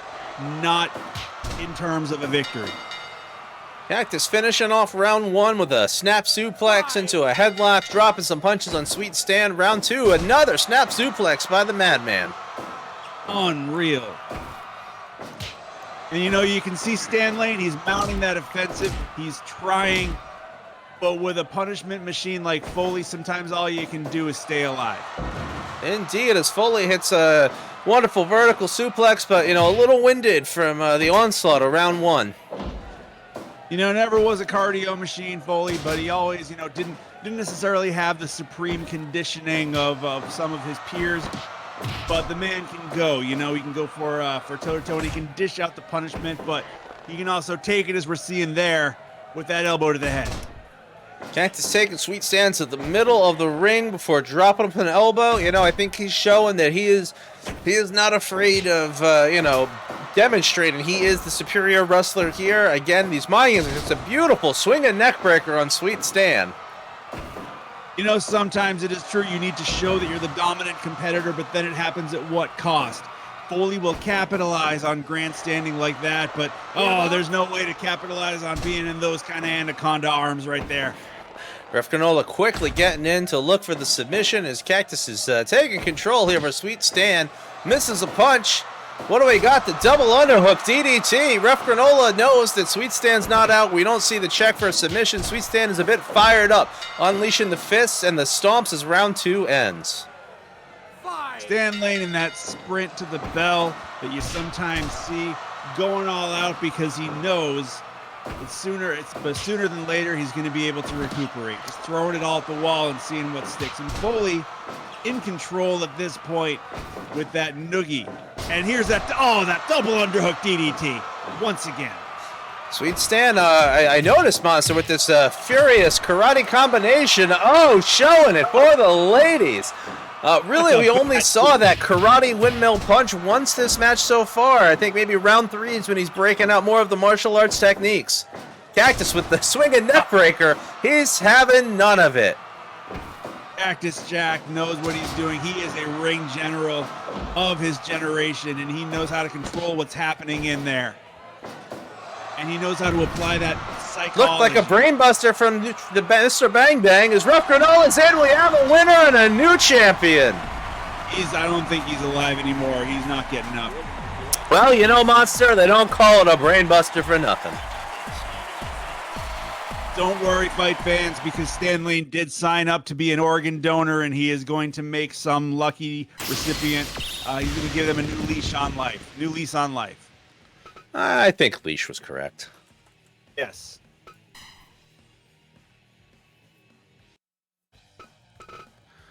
You want to keep doing gruesomes? What do you want to do? See if you want to swip it to a tag. We could do a couple tags. Yeah. Tag it is. Sure. All right. Let's go back. Normal? Yeah, normal. All right. Jollibee tag. 6-man tag? Yeah. Let's go dumb. Oh my, that's right. I remember we did this one. Oh. All right, let's Oh, right. All right, let's send it back to Calgary. All right, random select. Let me turn off. No, I'm going to turn off player 1. All right, who do we got? Nobody.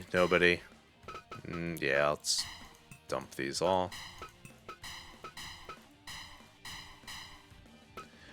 I'll leave Bret Hart in. Let's see what we get. Yeah. Nick Aldis, former for Billy Corrigan NWA champion. We could leave him in. Mm-hmm. That's a con. No. Bobby is not a real person. Ha! This could be a team. This could be a team. So let's dump Aldous. I like the concept of Bret Hart and Tajiri. Yeah. The Northeast connection. Oh my god, and Conan Chris Walker. Yes. Fucking wait. No.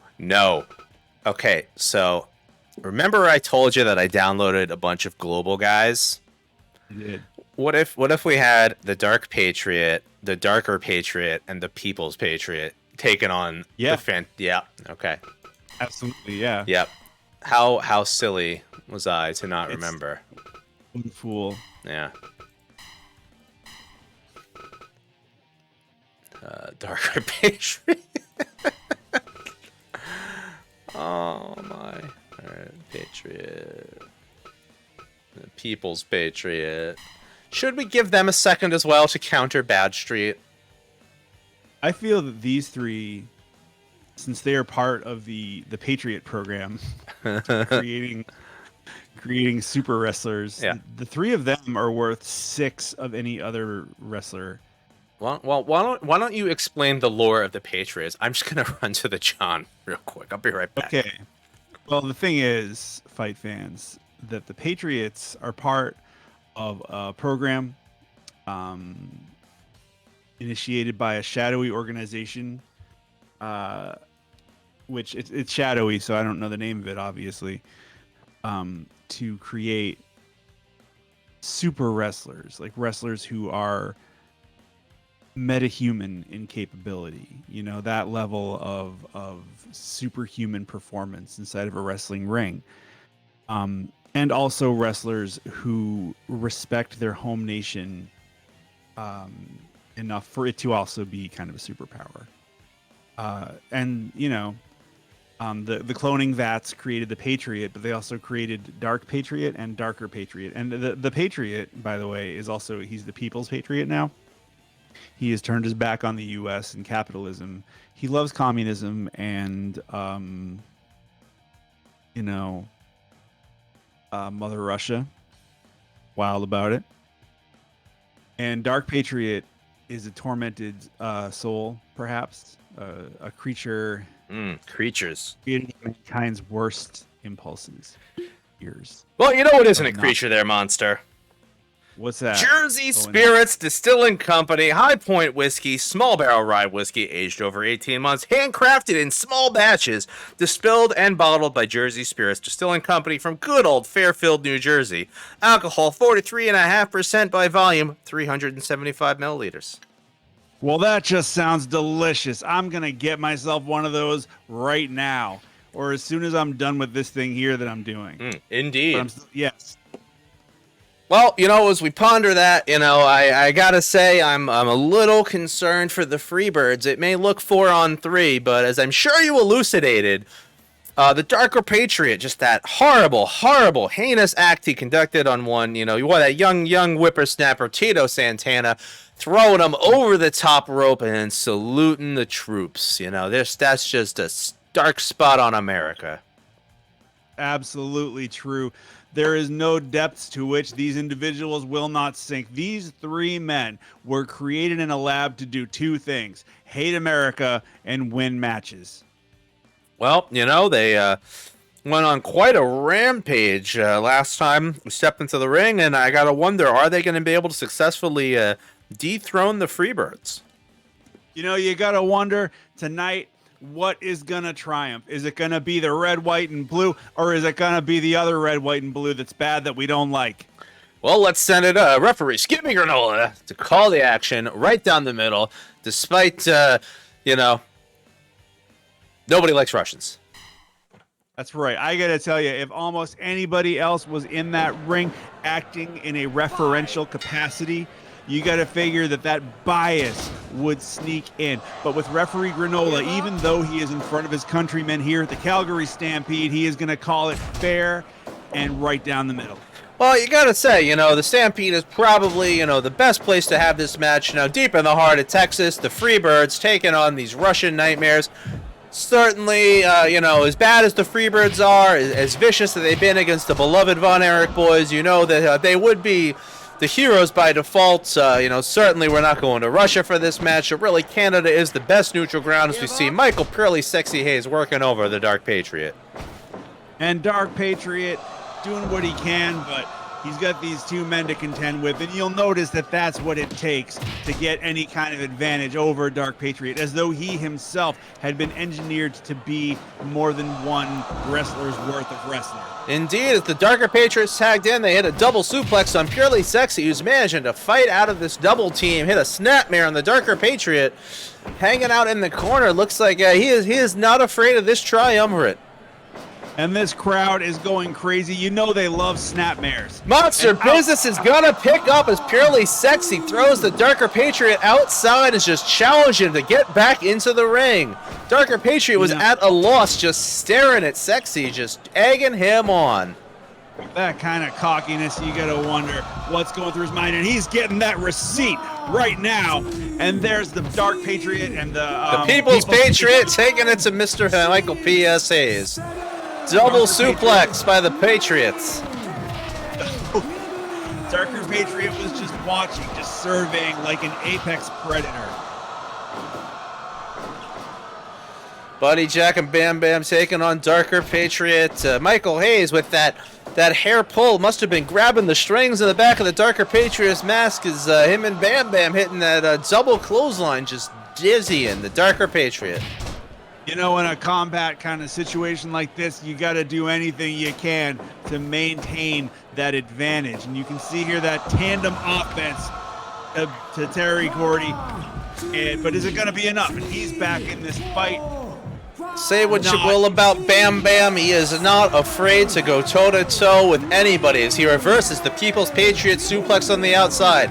In no hurry to get back into the ring. He's going to make his point. He's going to make it good. He delivers that jumping double axe handle on the People's Patriot.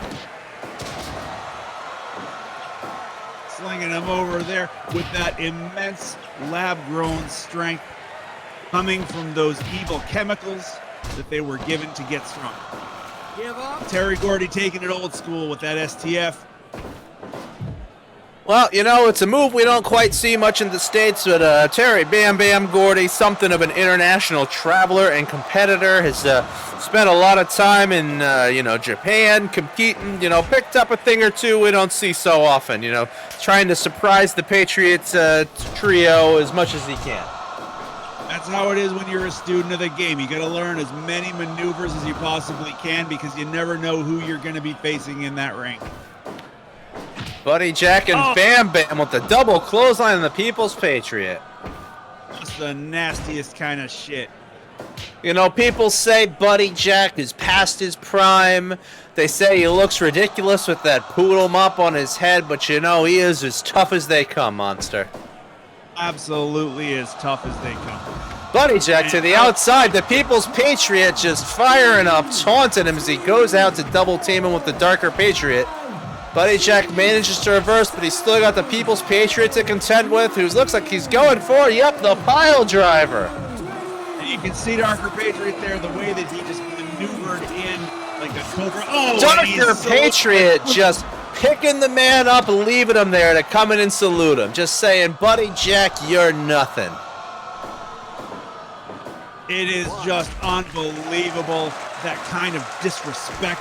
The crowd, though, applauding Buddy Jack, showing the Darker Patriot. He is not afraid. Darker Patriot pulling something out of his tights, Monster. What is that? You gotta wonder, is Ref Granoli even seeing it? And there's that spinning elbow. Buddy Jack with a running bulldog. He is exhausted. He's out, but he's in his own corner. Michael Hayes in. The Dark Patriot taking on all comers. Darker Patriot's coming in, working over Buddy Jack. Remember, though, Michael Hayes, the legal man, as he eats that jumping pile driver from the Dark Patriot. Darker Patriot picking him up. Hayes fighting them both off as looks like Rugged Rod Price is out. Unbelievable. The man in the striped tights has come here to even up the odds. Rugged Rod Price from Hollywood, the Hollywood Stud. California stud, Rugged Rod Price, out to aid the Darker Patriots. You know, they say there's a lot of Reds in Hollywood, Monster, but I wouldn't have believed it till I saw it today. There is going to be a lot of kids crying back in the Golden State, I'll tell you that much. The California stud has turned his back on apple pie and the good old red, white, and blue. And I'll tell you something else, folks. You might be wondering why it is that the Darker Patriot has a lime-colored mask, and it is because he has been powered by nuclear energy. As you might recall, the Chernobyl disaster was a horrific blight on humanity, but it created this super-powered monstrosity we see in the ring before us. That Weish met Schventing on the back is to expel these nuclear gases as he's about to drop a pile driver on Terry Gordy. Michael Hayes, though, counter with that patented Freebird DDT. Rough granola check on the Darker Patriot. That's it. Out. That is it. And he's just going to be ring decoration for the time being because the Patriots are down a Patriot. Bam Bam off the ropes and hits an inverted atomic drop. Dark Patriot off the ropes decides to stop and wait, playing some mind games with Bam Bam as he hits that back suplex. Reaching into the tights, Rough granola, get in there. You got to wonder what, with all of the excitement in a match like this, it can be hard to see things like that going on, but that can make all the difference when it comes to who's going to take home the gold. Gordy going for that mule kick, it's a kick anyway, trying to just make it stop with the offense. Small package from the Dark Patriot, a crafty maneuver from this ring general, but only a one as he's too close to the Freebird's corner as Michael Hayes gets in there. Does eat a suplex for his troubles as Buddy Jack, though, is now the official legal man for the Freebirds. And you gotta hope that he's gonna capitalize on having had a second to step away and possibly bask in the toxic fumes from Darker Patriot, lying there prone. People's Patriot up, and Darker Patriot whipping Buddy Jack off the ropes.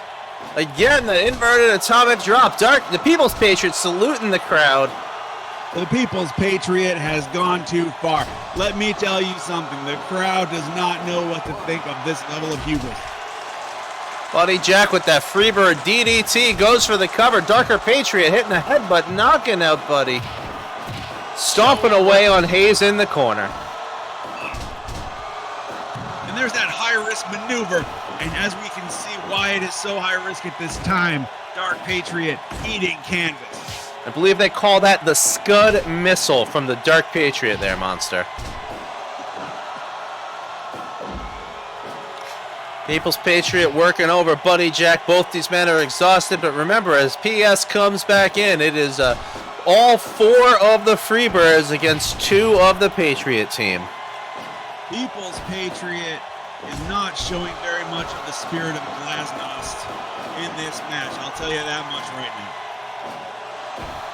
PS with that DDT, it put out the Darker Patriot. Is it going to take the People's Patriot out as well?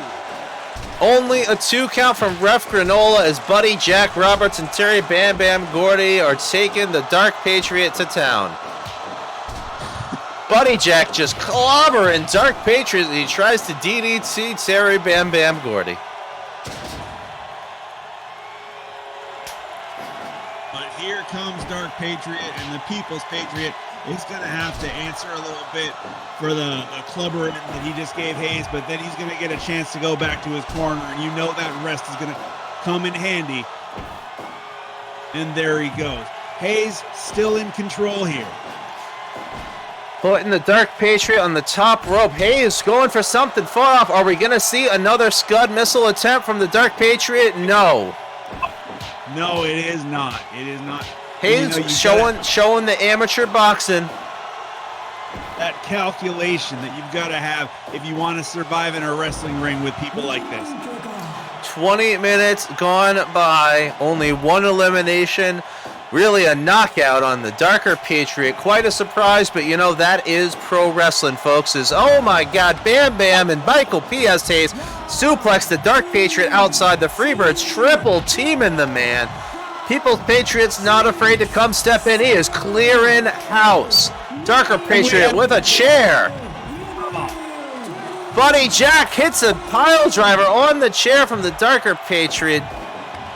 Bam Bam just thrown out of the ring like a sack of hammers. Nothing but carnage going on at this time.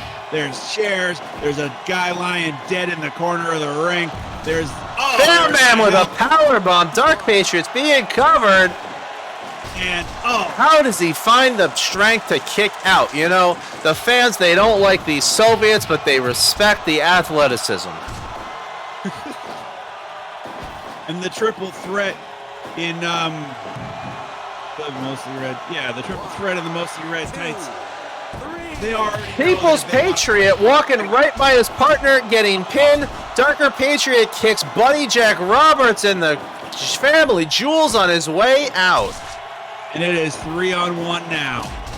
Buddy Jack throwing Darker Patriot right into his partner Hayes, and he's going for the figure 4 of the Darker Patriot. That man's already been eliminated. Buddy Jack, what are you doing? People's Patriot is alone in there, except he's also got the spirit of every communist on earth with him. Now, Monster, I appear to have missed it. I think Terry Bam Bam Gordy might have been disqualified somehow. It does appear to be the case. Buddy Jack with a running bulldog on the People's Patriot. It is now 2-on-1. Michael Hayes looking fresh as a daisy out there as Buddy Jack is just taking the People's Patriot to town. It is still 2-on-1, and it is looking very, very dire for the People's Patriot right now. The Freebirds will not be stopped. You know, you take one down, there's 3 more there. You gotta wonder if Perestroika is gonna be running wild in Calgary tonight, or if the USA is gonna strike a blow.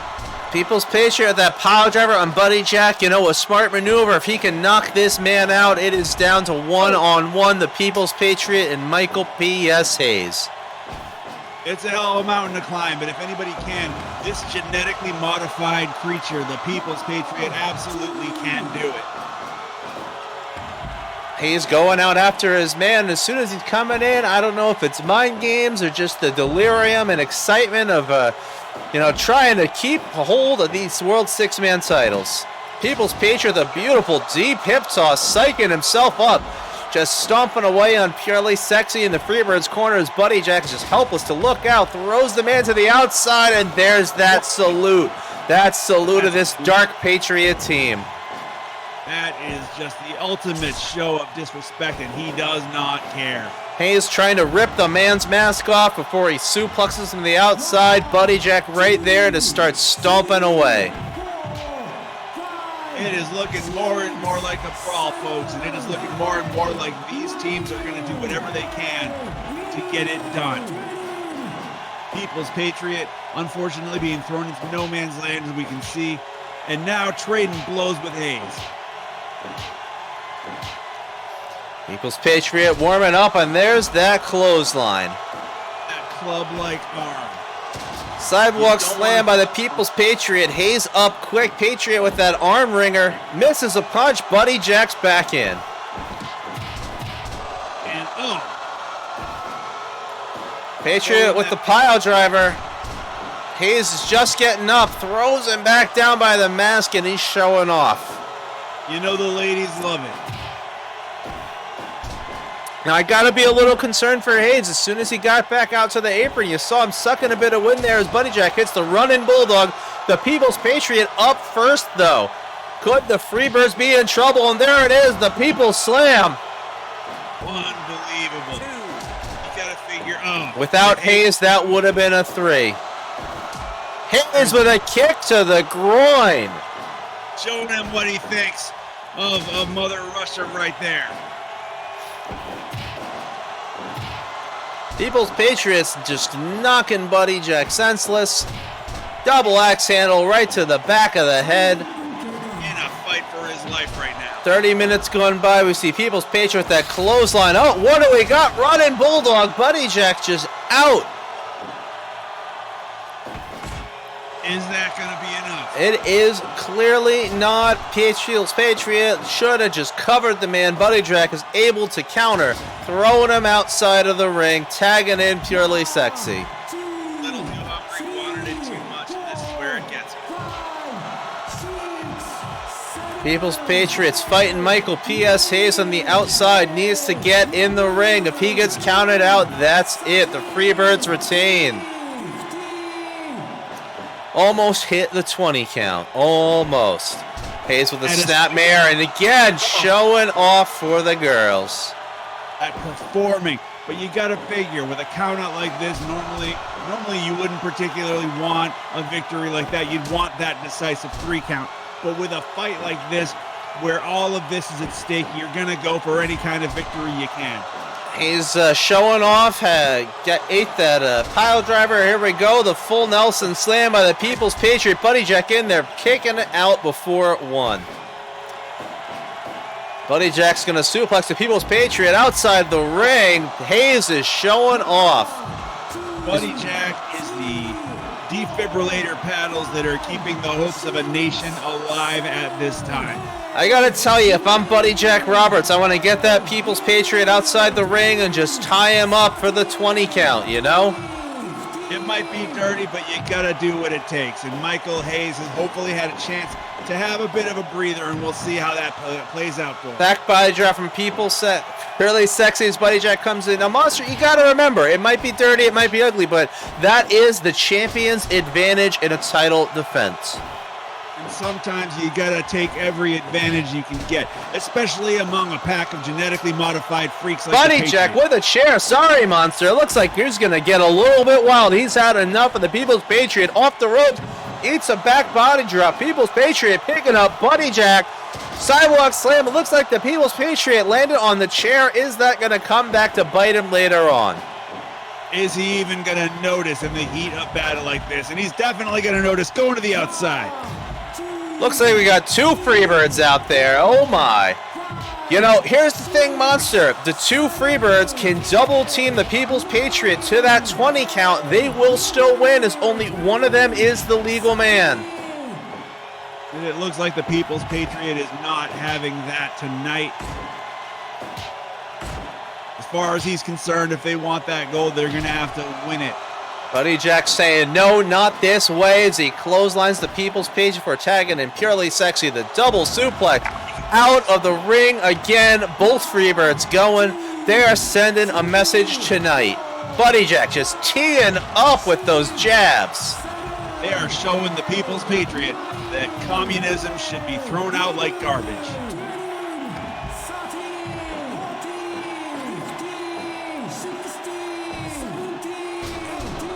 Michael PSA almost counted out, gets in at 18.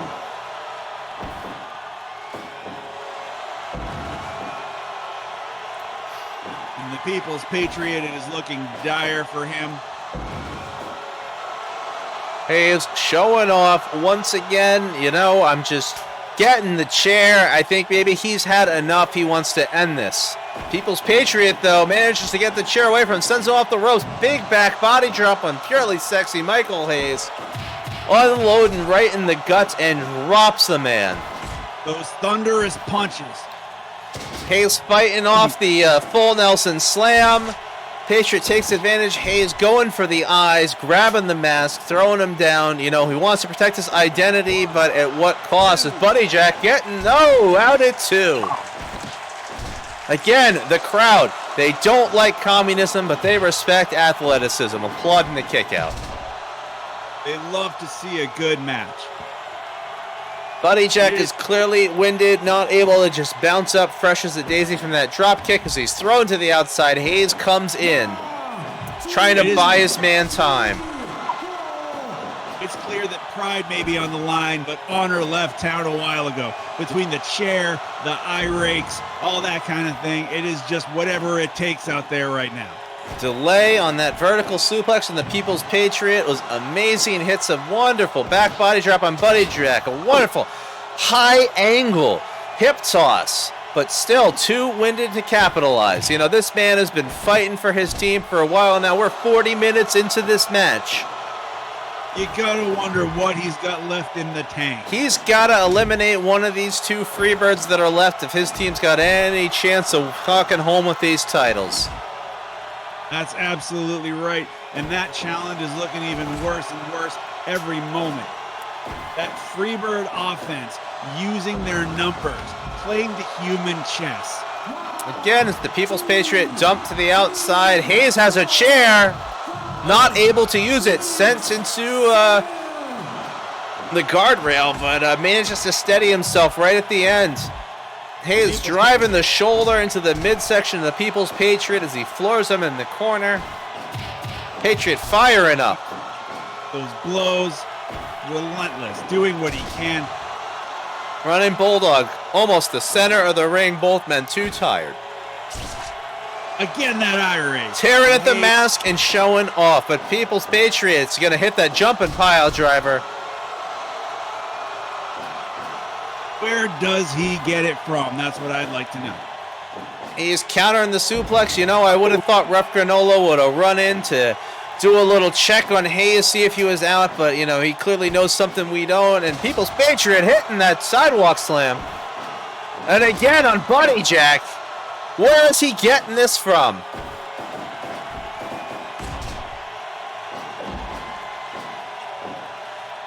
Must be from some kind of formula or A collective energy source of some sort.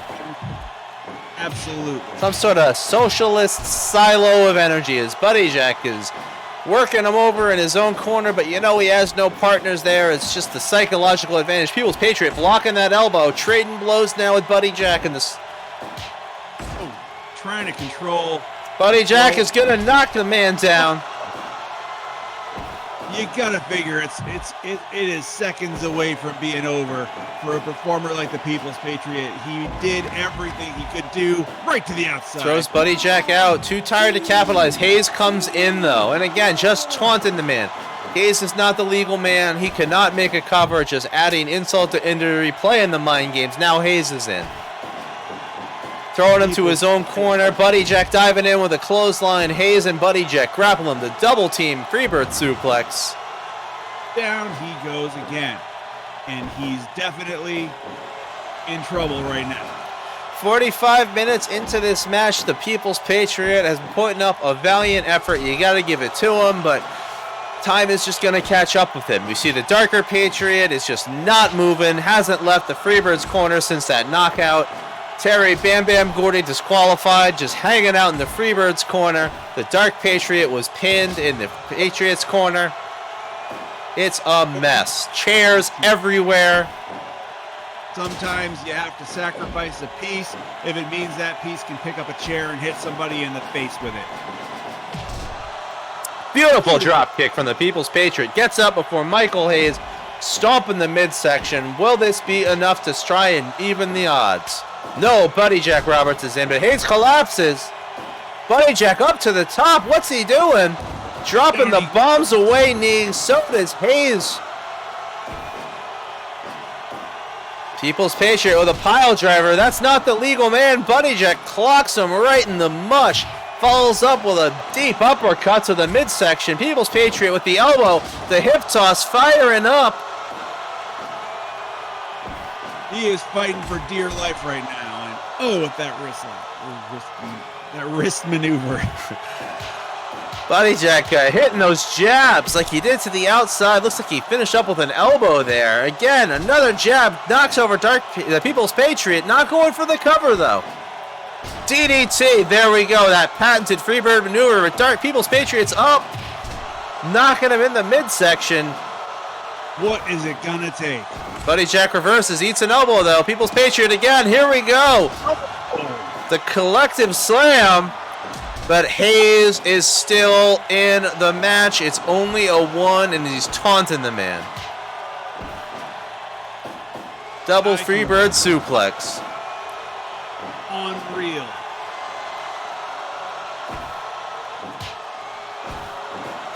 People's Patriot off the ropes. Buddy Jack with a dropped toe hold, shaking him out. In comes Purely Sexy. Face full of canvas, and now he's got 2 men to deal with. Not an enviable situation by any measure. Running Bulldog, you see Buddy Jack unable to capitalize. He was not the legal man. Sacrifices his body for his team to knock down the People's Patriot. P.S. throws him into the corner. And again, now he's putting the boots to the People's Patriot. Just kicking him down like he was the door of someone who owed him money. It is not looking good for the People's Patriot right now. He's driving those shoulders deep to the gut, showing off for the ladies. You know, I got to think, 50 minutes into this match, yep, he throws the People's Patriot out. He goes after him. They could have won. They could have won 20 minutes ago, just holding this man down outside. But clearly the Freebirds are out to prove a point tonight. You just got to get out there and show your disdain for a competitor. Sometimes it's not about the title, but it's also about the title. It is very much about this six-man title tonight, as there was a beautiful power slam from the People's Patriot. Suplex onto Michael Hayes. Remember, Buddy Jack is still out there to break up the pinfall. He's really going to have to go. Another beautiful suplex. Power slam. Have to beat the tar out of him and just hope he goes down like Nuclear Patriot did. Exactly. You know, I was thinking that myself, Monster. He really needs to go. And again, he's hitting him in the back of the head. Maybe he is thinking, I got to get this knockout. Hayes with the DDT. The cover. Nobody here to save him. Could this be it? That's 3 right there. And how is he still in this? Again, the crowd hates the Soviets. They love athleticism. Michael Hayes begging off. He knows this is no normal man. He is seeing superhuman activity in the ring, and he is not sure how to handle it. Those punches and that offense terminating with an amazing clothesline. Hayes bringing in Buddy Jack. He knows he doesn't have what it takes right now to take out the People's Patriot. At this point, it is just a slaughter, but the Patriot is still in it. Hayes with a pile driver as a parting gift before leaving the People's Patriot to Buddy Jack Roberts, who hits a DDT. Will this be it? Here's the cover. Rip Granola's over. 1, 2. That's it. No. Unbelievable. Unbelievable. I don't think this is a human being. Looks like the People's Patriots pile driver was blocked somewhat by Buddy Jack. I don't know if he really got all of that on Michael Hayes. We see a snap suplex. But there's that deep hip toss from the People's Patriot. Used to great effect tonight. You know, just buying himself some time to get the win back in him, to try and figure out how can he get one of these two Freebirds out.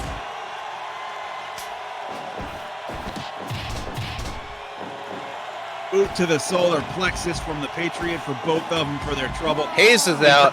People's Patriot's out. Buddy Jack's out. Buddy Jack running Bulldog. Running Bulldog, very popular maneuver lately in part because of its effectiveness in a wrestling situation. All 3 men entering the ring. Buddy Jack going out. That a high-angled hip toss from the People's Patriot.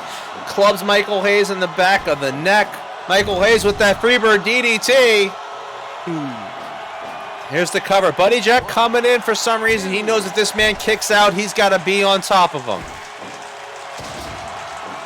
He eats that sidewalk slam for his trouble, and it buys Michael Hayes enough time to hit that DDT. I think the People's Patriot's out, Monster. And look at Hayes showing off for the crowd. Well, can you blame him? He has finally struck a blow for democracy tonight as 2 Patriots lie in tatters. Bad Street did nothing. I'm surprised. Yeah, you just was like, I'm here. It's me. Bad Street. I'm here on Bad Street. I'd like to do another 6-man if you're up for it. Yeah, I'll do one more, and then I'm probably going to fade out after that. Sounds good. See, no. No.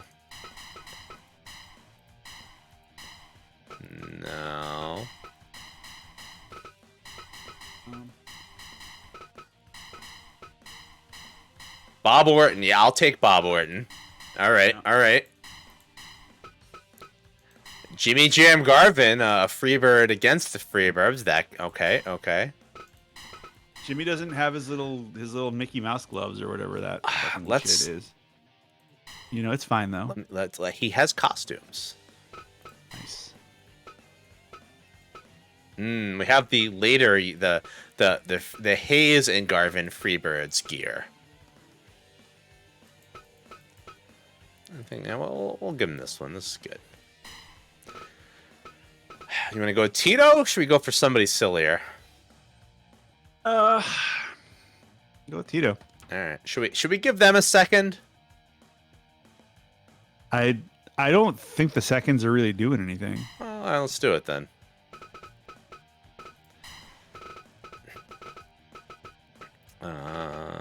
Don Morocco. There we go. The Rock himself. Yep, love it. Well, Monster, we got an interesting match coming up next. The Freebirds had a successful defense of their six-man tag team championship. Buddy Roberts, Michael P.S.A.'s, Terry Gordy, and Bad Street were able to hold off the Dark Patriot, the Darker Patriot, and the People's Patriot. Now, that said, the People's Patriot was able to hold on for, I believe at least 35, almost 40 minutes against the combination of Buddy Roberts and Michael P.S. Hayes. Quite a valiant defense, but, the numbers game of the Freebirds caught up with him. An interesting note, too, the Patriots did not bring a second with them to ringside. Now, tonight, that is changed. We got Cowboy, Ace, Bob Orton, Jimmy Jam, Garvin, and Tito Santana with Don the Rock Morocco in their corner, ready to take on the Freebirds. And, if anything, you might not know this. Jimmy Jam is a bit of an associate of the Freebirds, so a bit odd to see him coming against them, but certainly has some insight into their tactics. I think this might play to the Challengers' advantage tonight. It is not for no reason that Orton, Garvin, and Santana are known as the Phalanx. They are a well-oiled offensive machine, and they will absolutely take you apart if you're not ready to rumble. Also, hold on a second. I'll be right back. Okay. Hold on. Just keep going. All right. Well, much like a Phalanx, these three men are just slabs of meat. They're going to get their shields. They're going to link them together. And, I do believe... Oh, geez. We have a weather update. Oh, wow. Let me throw it to our good old friend, Chopper Jeff. Chopper Jeff here with your weather on the fours. It is a cold night in Clifton. It is cloudy and overcast. It's a chilly 38. Now, you might gotta remember, I'm up here in the shopping captor. It's gonna get some black ice on the ground. You want to watch out. And I got a note here from my good friend Ronnie Owens. Ronnie writes in, Chopper Jeff, Eileen is writing me again. And I'm just having a real hard time here. Oh, gosh. I think, folks, I don't like to read people's bad laundry over the air here, but, Ronnie, if you're listening, you should probably seek some professional help over this one. I just do the weather, and I can't really help you with Eileen, so, bundle up, everybody, and chubba Jeff.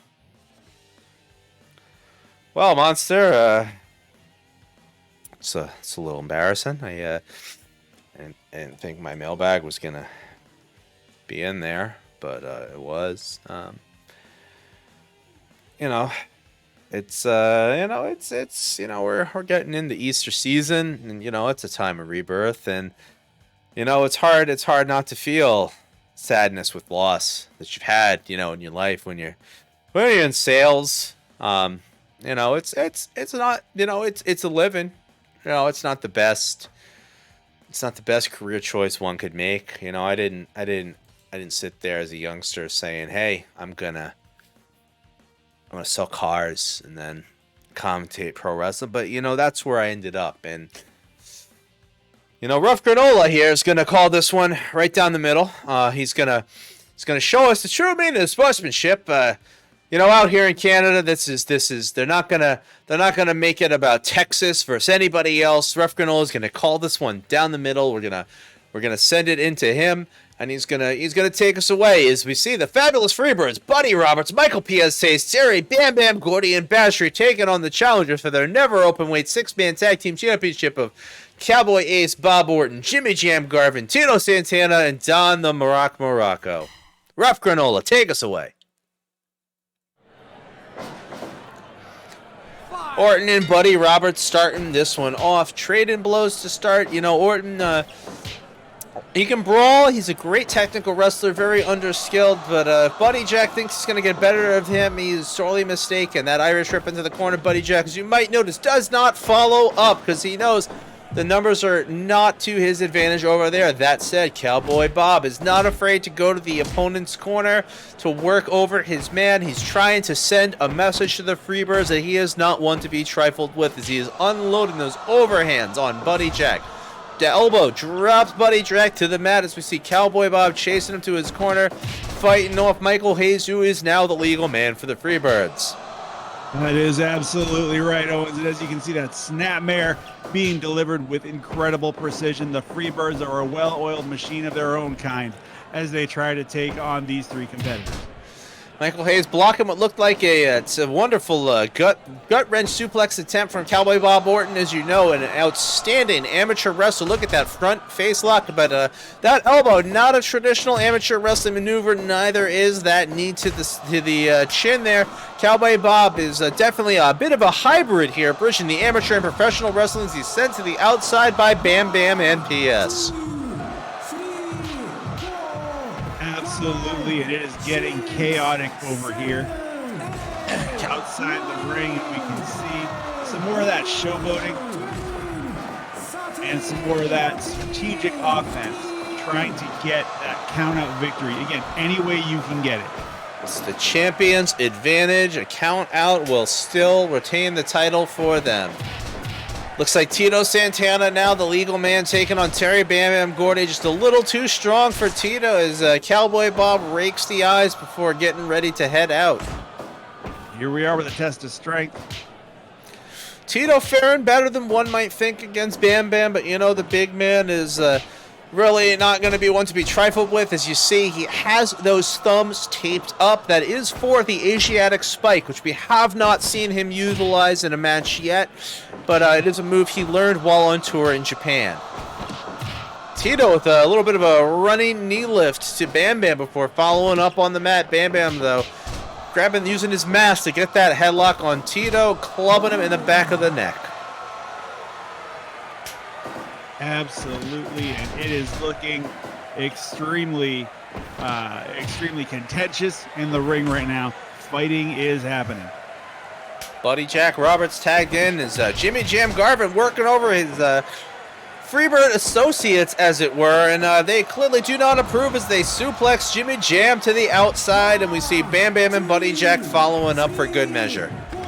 Referee Granola is trying to maintain order. It is a tall order under any circumstances, but even more so with competitors like this in the ring. Well, you can see the Freebirds are clearly not appreciating Jimmy Jam going against them tonight, as we saw all three taking him on. Normally we'll see a 2-on-1 with the Freebirds.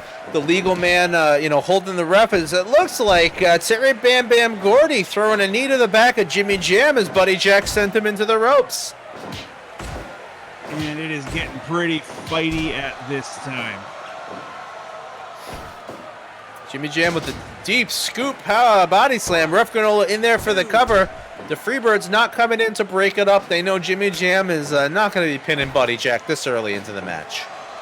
Jam Slam is a mighty maneuver, but this early on, it's not going to be enough necessarily. It will not be decisive against wrestlers with a constitution like these men.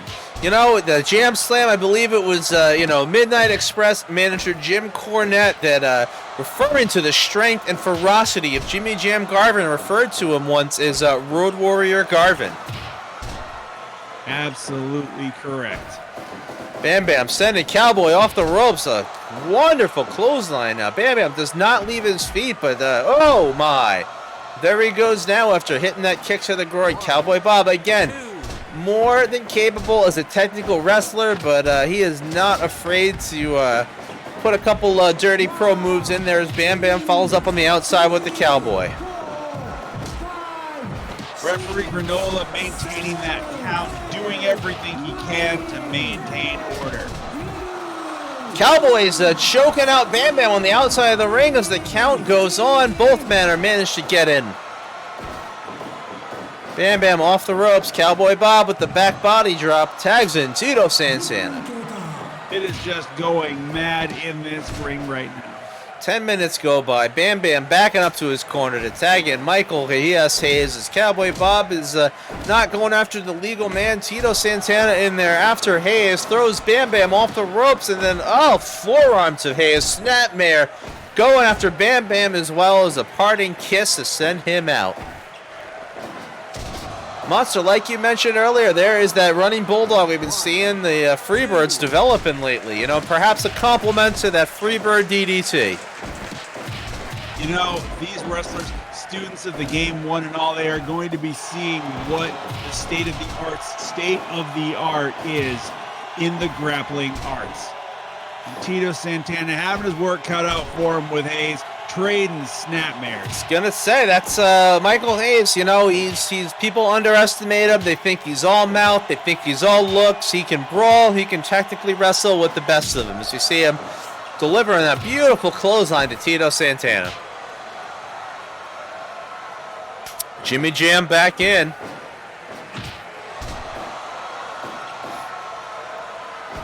And once again, Michael Hayes going back there, having to make that tag, that thoughtful, cerebral offense from the Freebirds. Jimmy Jam looked like he had a whippersnapper on Buddy Jack, but Michael P.S. Hayes is there to capitalize and just knock him out with those hard fists. Bam Bam knocked off the apron by Buddy Jack. Oh my. Jimmy Jam is causing some trouble as everybody see that beautiful swinging neck breaker. Picks up Buddy Jack, scoop body slam, the jam slam, I believe. Where is this man going? Cowboy Bob almost knocked off as an answer for Buddy Jack, knocking off Bam Bam. So you see that running bulldog into the challenger's corner, going for a cover. This is just an insult. He knows they're going to knock him off before one.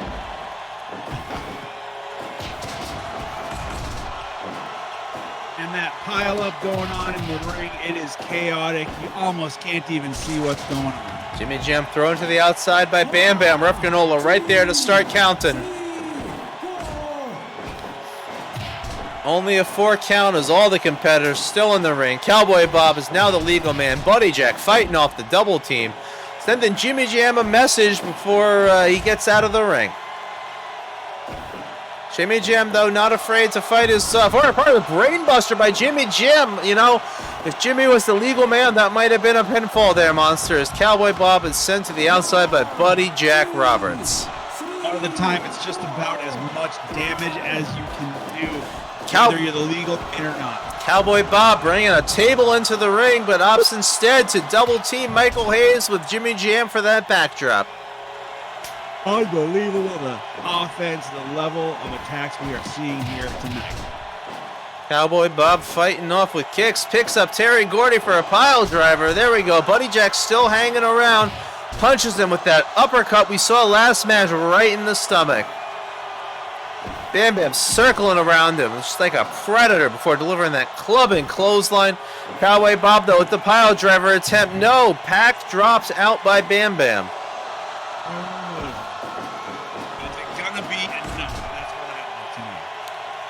Tito Santana, the legal man, as Cowboy Bob is heading over for a double team on Bam Bam. Snapmare from Tito Santana.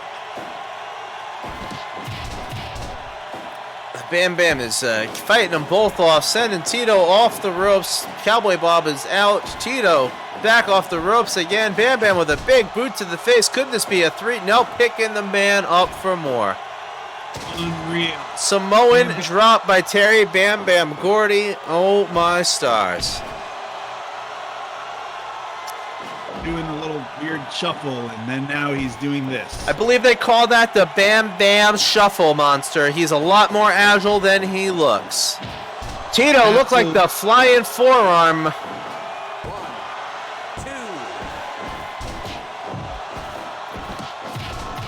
2. Only a 2 count as Terry Garvin hits another brainbuster, this time on Michael P.S. Hayes. We are going to the outside. Tito throwing Bam Bam into the corner, mounting him, delivering those punches. 7. Oh, I thought he was going to go for the full 10, but no, he is just trying to deliver a message. Snapmare on Bam Bam. Bam Bam counter with a body slam as the timekeeper announces 20 minutes gone by. Buddy Jack Roberts, our legal man. Scoop slam and down goes Santana. Bam Bam just watching this punch exchange, decides he's going to let Buddy Jack handle it. And with good cause, as Buddy Jack comes out on top, but then Tito counters with a clothesline of his own and collapses to the mat. Ref Granola's got to count these men out, maybe. But note that running bulldog yet again. Onto the table. He's thrown to the outside by Santana. Buddy Jack thrown into his own corner, but nobody's there. Santana coming over to try and capitalize, decides against it, tags in Cowboy Bob Orton as Michael Hayes gets back on the apron. Terry Bam Bam Gordy's following up. Buddy Jack down in both of his opponents as Cowboy Bob Orton recovers, and a back body drop on Buddy Jack Roberts. That's right, hook 'em horns indeed. Elbow to Buddy's head and starts stomping away. Buddy with the body slam, Michael Hayes inside. Going for the figure four on the Cowboy.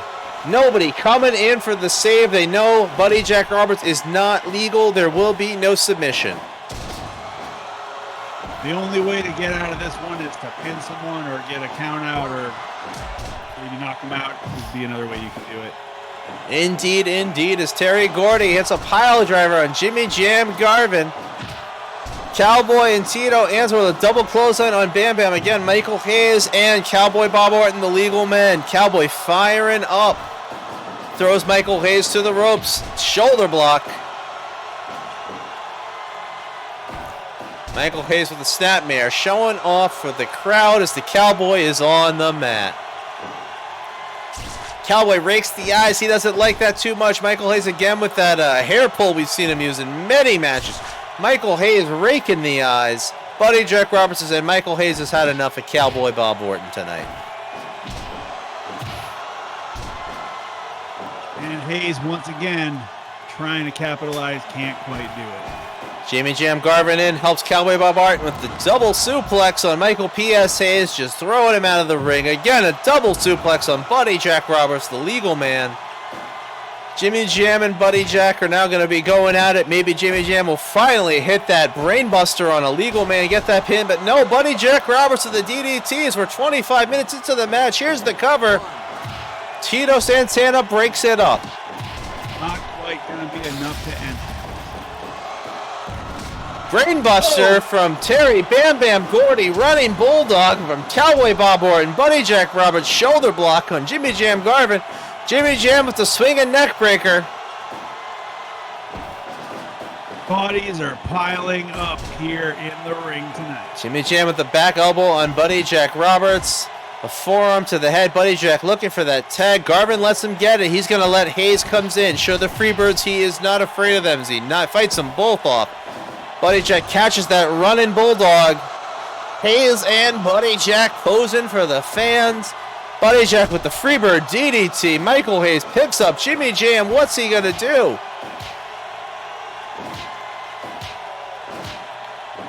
Looks like we are going to see some potatoes getting exchanged.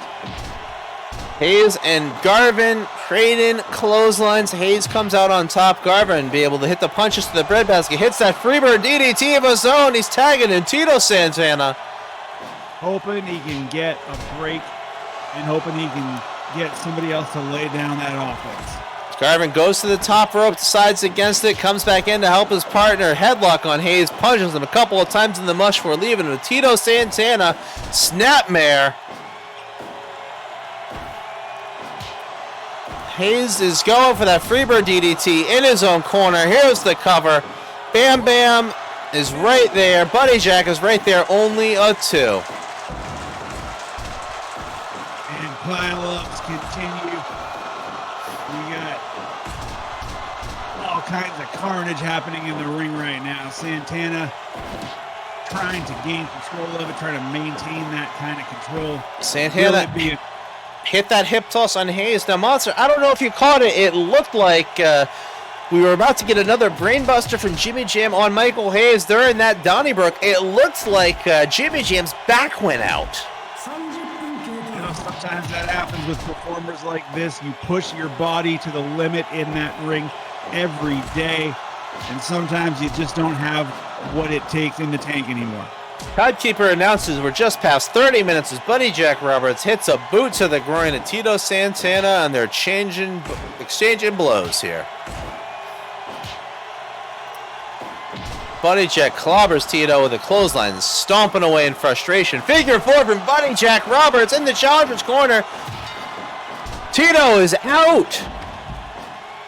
And things are getting a little imbalanced here. I'm not sure. Not sure who the legal man is. But Buddy Jack with the DDT on Cowboy Bob, Jimmy Jam with the DDT on Buddy Jack, and we got Cowboy Bob Orton and Buddy Jack Roberts, the legal men. Cowboy Bob with a DDT, cannot capitalize on it. Buddy Jack is tagging in, Bam Bam Gordy. It is war in the ring right now. The Cowboy is sent to the outside. Here comes that Freebirds 3-on-1 as Jimmy Jam is trying to help his partner.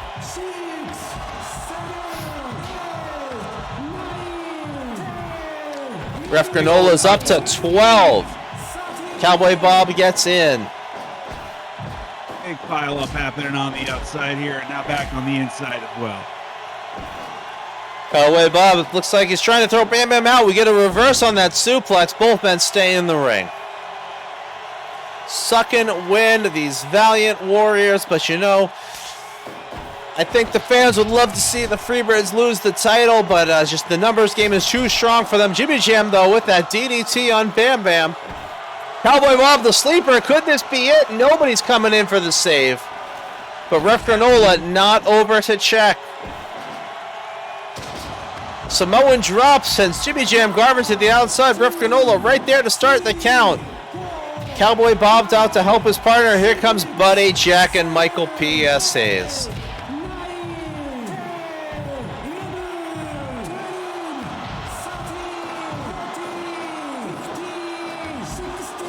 Count going on, is it? Yes, he does make it back in. Jimmy Jam and Bam Bam fighting. Bam Bam tags in Buddy Jack Roberts. Beautiful body slam by Terry Bam Bam Gordy. Jimmy Jam fighting off two Freebirds, starting to unload with punches, and Buddy Jack Roberts eats a DDT. Buddy Jack too winded to make the cover. That might have been it. That is it. I am surprised, Monster. I thought that delay would have helped the man out, but now Cowboy Bob Orton is down to take on three Freebirds at once. Not afraid of him kicking away. Buddy Jack, though, reverses that suplex. They say an animal is most dangerous when it's cornered, and that is how things are looking right now. Things are looking dangerous in this ring. Cowboy Bob with that running bulldog on Buddy Jack Roberts. Going back to his corner, forgot his partners were eliminated. Buddy Jack able to capitalize, hits that body slam on Cowboy Bob Orton, but Bob Orton counters the pile driver. Down he goes. You gotta wonder if Orton's bell's been wrong or some such during this match. Bam Bam breaking up the pin. It is now a 3-on-1 again on Bob Orton. Trying to fight off, but Buddy Jack Roberts gets the best of him. That roadhouse punch, or whatever. Buddy Jack thrown to the outside. Cowboy's telling him, get back in here, but he's not paying attention. Terry Bam Bam Gordy is in hot pursuit as he goes to the outside. Bam Bam, pile driver on the outside. Is Bob Orton going to be able to make it back in, Monster? I would not count on it. After an impact like that, your bell has got to be rocked. I'm not even sure Bob Orton's ever getting back up, let alone, oh my goodness, he made it back into the ring. Beats the count at 18. Buddy Jack Roberts with the body slam. Going to tag in Terry Bam Bam Gordy. Here it comes, and a power bomb from Terry Bam Bam Gordy and Cowboy Bob Orton. Buddy Jack Roberts picks him up. Bam Bam tries to grapple his reverse, hits the elbow. Buddy Jack stomping away. Bam Bam stomping away. Bob Orton's days have to be numbered now. Yes, he's cancering with that arm wringer. He's working over the shoulder, but come on, you don't take a power bomb from Terry Bam Bam Gordy and have much left in the punch clock. He is like a snake that's been killed and doesn't know it's dead yet. He is just going to, and again, you can see he's going to his corner. There is no help. He is on his own. Back elbow from Cowboy Bob Orton, but Bam Bam is answering with fists and a whoa, looks like a bit of a running power slam. Bam Bam put the brakes on, realized he was too close to his corner before booting Cowboy Bob Orton down to the mat.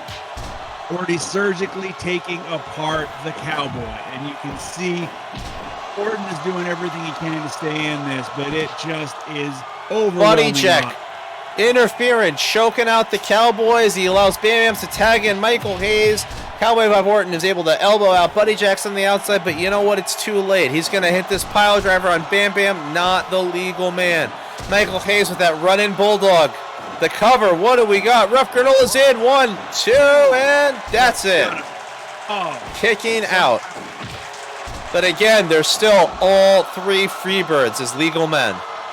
That double clothesline has got to spell bad news for Orton's chances here tonight. Orton snaps suplex on Hayes. Now a pile driver. He is too close to the champion's corner. He is not going to get more than a 1, and there we go. Buddy Jack, an illegal man, hooking on the figure 4. Double clothesline from the Freebirds as the illegal men get out. It is now Hayes sending Cowboy off the ropes, drops an elbow. Down he goes. Locking it up. Orton is trying everything he can think of, but the onslaught of offense is just too great from a powerhouse like Michael Purely Sexy Hayes. Hayes, those overhand rights. Cowboy countering with that snap suplex. Shades of the Dynamite Kid. A big back body drop on Michael P.S. Hayes. Elbow right to the dome. He's starting to fight back to the challenger's corner. That's where he's going to need to be if he wants to get any pin, but Hayes rakes the eyes. The Freebirds aren't afraid of fighting dirty. Again, Cowboy trying to go for a tag, forgetting all of his partners are out before suplexing Hayes to the outside of the ring. But you know what, folks? Oh, those Freebirds are in. Here they come. Hayes with a backbreaker, tagging in the freshman. Here comes Buddy Jack Roberts to take on Cowboy Bob Orton. You know, we're just about 45 minutes into this match, but you know, Monster, as much respect as I have for the challenge, I feel like it's a foregone conclusion. We're going to see the Freebirds walking out again tonight with the titles. The writing does seem to be on the wall, but as we are in Canada, Orton deserves his day in court like any other competitor, and he deserves to win or lose on his own merits. Barrister Granola will ensure that justice is done properly. Buddy Jack Roberts throwing Cowboy Bob Orton to the ropes. Drop toe hold. Just trying to insult the man, tripping him up this late into the game. And there's Orton with that shoulder block. Buddy Jack reverses. Back body drop. Both men too winded to do anything. Buddy Jack's tagging in Bam Bam. Perhaps really that might have been the time for that figure 4 leg lock we've seen Buddy Jack Roberts pull out a couple of times tonight. Bam Bam backing off. He knows Buddy Jack's got just enough left in the tank to take care of Cowboy Bob Orton. As we saw, Bob fights off with a couple of elbows. Suplexing Bam Bam. He's in the center of the ring, but the Cowboy too tired to capitalize. And again, we still got 2 Freebirds to come in to break up any pin attempt. Orton trying everything he can think of, whatever can get this onslaught to stop for even just a moment. Bam Bam, what's he doing? Pile driver on the Cowboy. Picking him up again. He is just toying with the man. Samoan drop. And he goes one more time. Thought Bam Bam was maybe going to pick up that table, eat the DQ just to add insult to injury. He knows Buddy Jack Roberts and Michael P.S. Hayes can take out Cowboy Bob Orton. It's that kind of faith in your team that results in the sort of gold that you get with a team like the Freebirds. Cowboy trying to go for a suplex on top. Bam Bam with a powerbomb off the top rope. This has to be it, Monster. 2.9. How is Bob Orton still alive? Rakes the eyes of Buddy Jack Roberts. Eats a double suplex now from the remaining Freebirds. I think he just made them angry by kicking out. You know, he's still got that fight left in him. But it's going to take more than just a couple scraps of fight. Bam Bam again with that powerbomb from the top. This has to be a 3. gotta be, and how is he still in this? 2-9 as we're 50 minutes into this match. Snap suplex on Michael P.S. Hayes. Running bulldog on Terry Bam Bam Gordy. He's got to get an elimination with this flurry of offense for anything to matter, though, Monster. Elbows to the head, and we have Buddy Jack in the ring. And Terry Gordy, Bam Bam finishing what he started.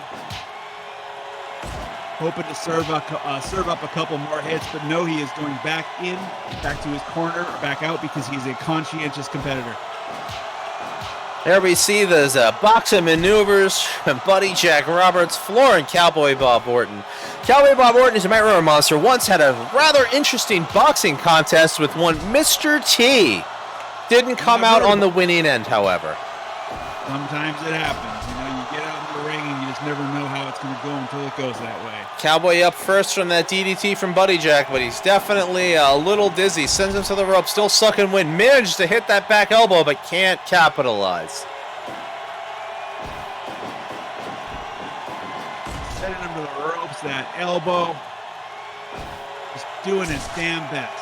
Buddy Jack gets his eye raked. Cowboy is desperate, just punches him, drops to a knee, punches him in the guts with an uppercut, elbow to the back of the head. Cowboy up first, throws him to the ropes, though, by his partners with that back body drop. Again, Cowboy Bob Orton, we know he's a veteran, hits that snapmare variant. Got to get him to his own corner. Uh-oh, Buddy Jack just holding the man for his partners to come in. There we go. That's what I've been talking about. We are going back to the schoolyard now. These three men are here, and they're going to regulate on the Cowboy. Pile driver from Bam Bam. Hayes going out. He knows he's got nothing to add. Buddy Jack making the tag to Hayes. Hayes is going to make this official. Double suplex on the Freebirds. Cowboys out. This is going to be a count-out victory. All three Freebirds are there. Orton can fight his way out as much as he wants to, but it is just not going to work out, I don't think. Orton beats the count in at 15. Snap suplex from Buddy Jack Roberts. Michael P.S.A.'s, though, the legal man, running bulldog. Clearly, he's going to go for the pin. This has to be it. Nobody to make the save. Only a 2 count. Only a 2. That's right, Monster. We're just past the 55-minute mark. Suplex on Michael P.S.A.'s. Bam Bam is in there, taking a leave. So's Buddy Jack. Orton with a pile driver on Michael Hayes. Again, though, I don't think he's going to get a pinfall. He's going to need to knock one of these men unconscious and have Ref Granola just call for the elimination. And then he's just going to have to do it 2 more times if he wants his team to get that gold, and I just don't think it looks all that good for him. I mean, he hits that pile driver on Bam Bam, fighting off Michael P.S. Hayes. Bam Bam, though, again with that Samoan drop, that desperation move has been very effective. Raking the eyes of Bam Bam, but again, throws him to the corner. Has 2 men he could carry again, but instead throws Orton to the top rope. Orton fights him off, bombs away, knee drop, but can't make the cover. Unbelievable what you're seeing here tonight. Bam Bam just kicks him in the back and drops him. Big rotating body slam. Orton throws him off the rope. Big back body drop on Bam Bam. That's not going to get a pinfall, not even this late into a match.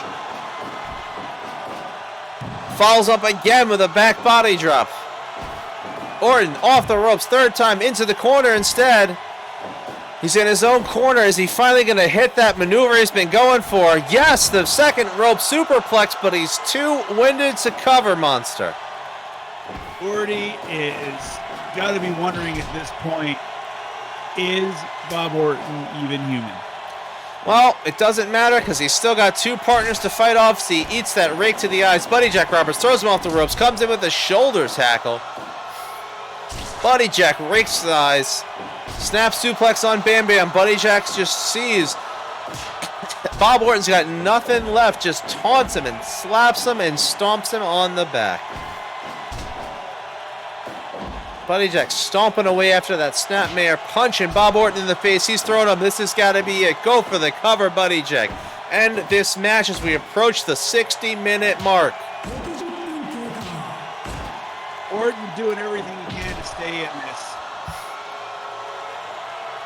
You know, Orton against any one of the Freebirds, I gotta give it to Orton, but again, he is one man on 3 parts of a well-oiled machine.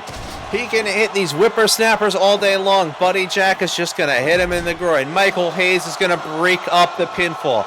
Terry Bam Bam Gordy's going to pull up his tights. He can't beat the Freebirds alone.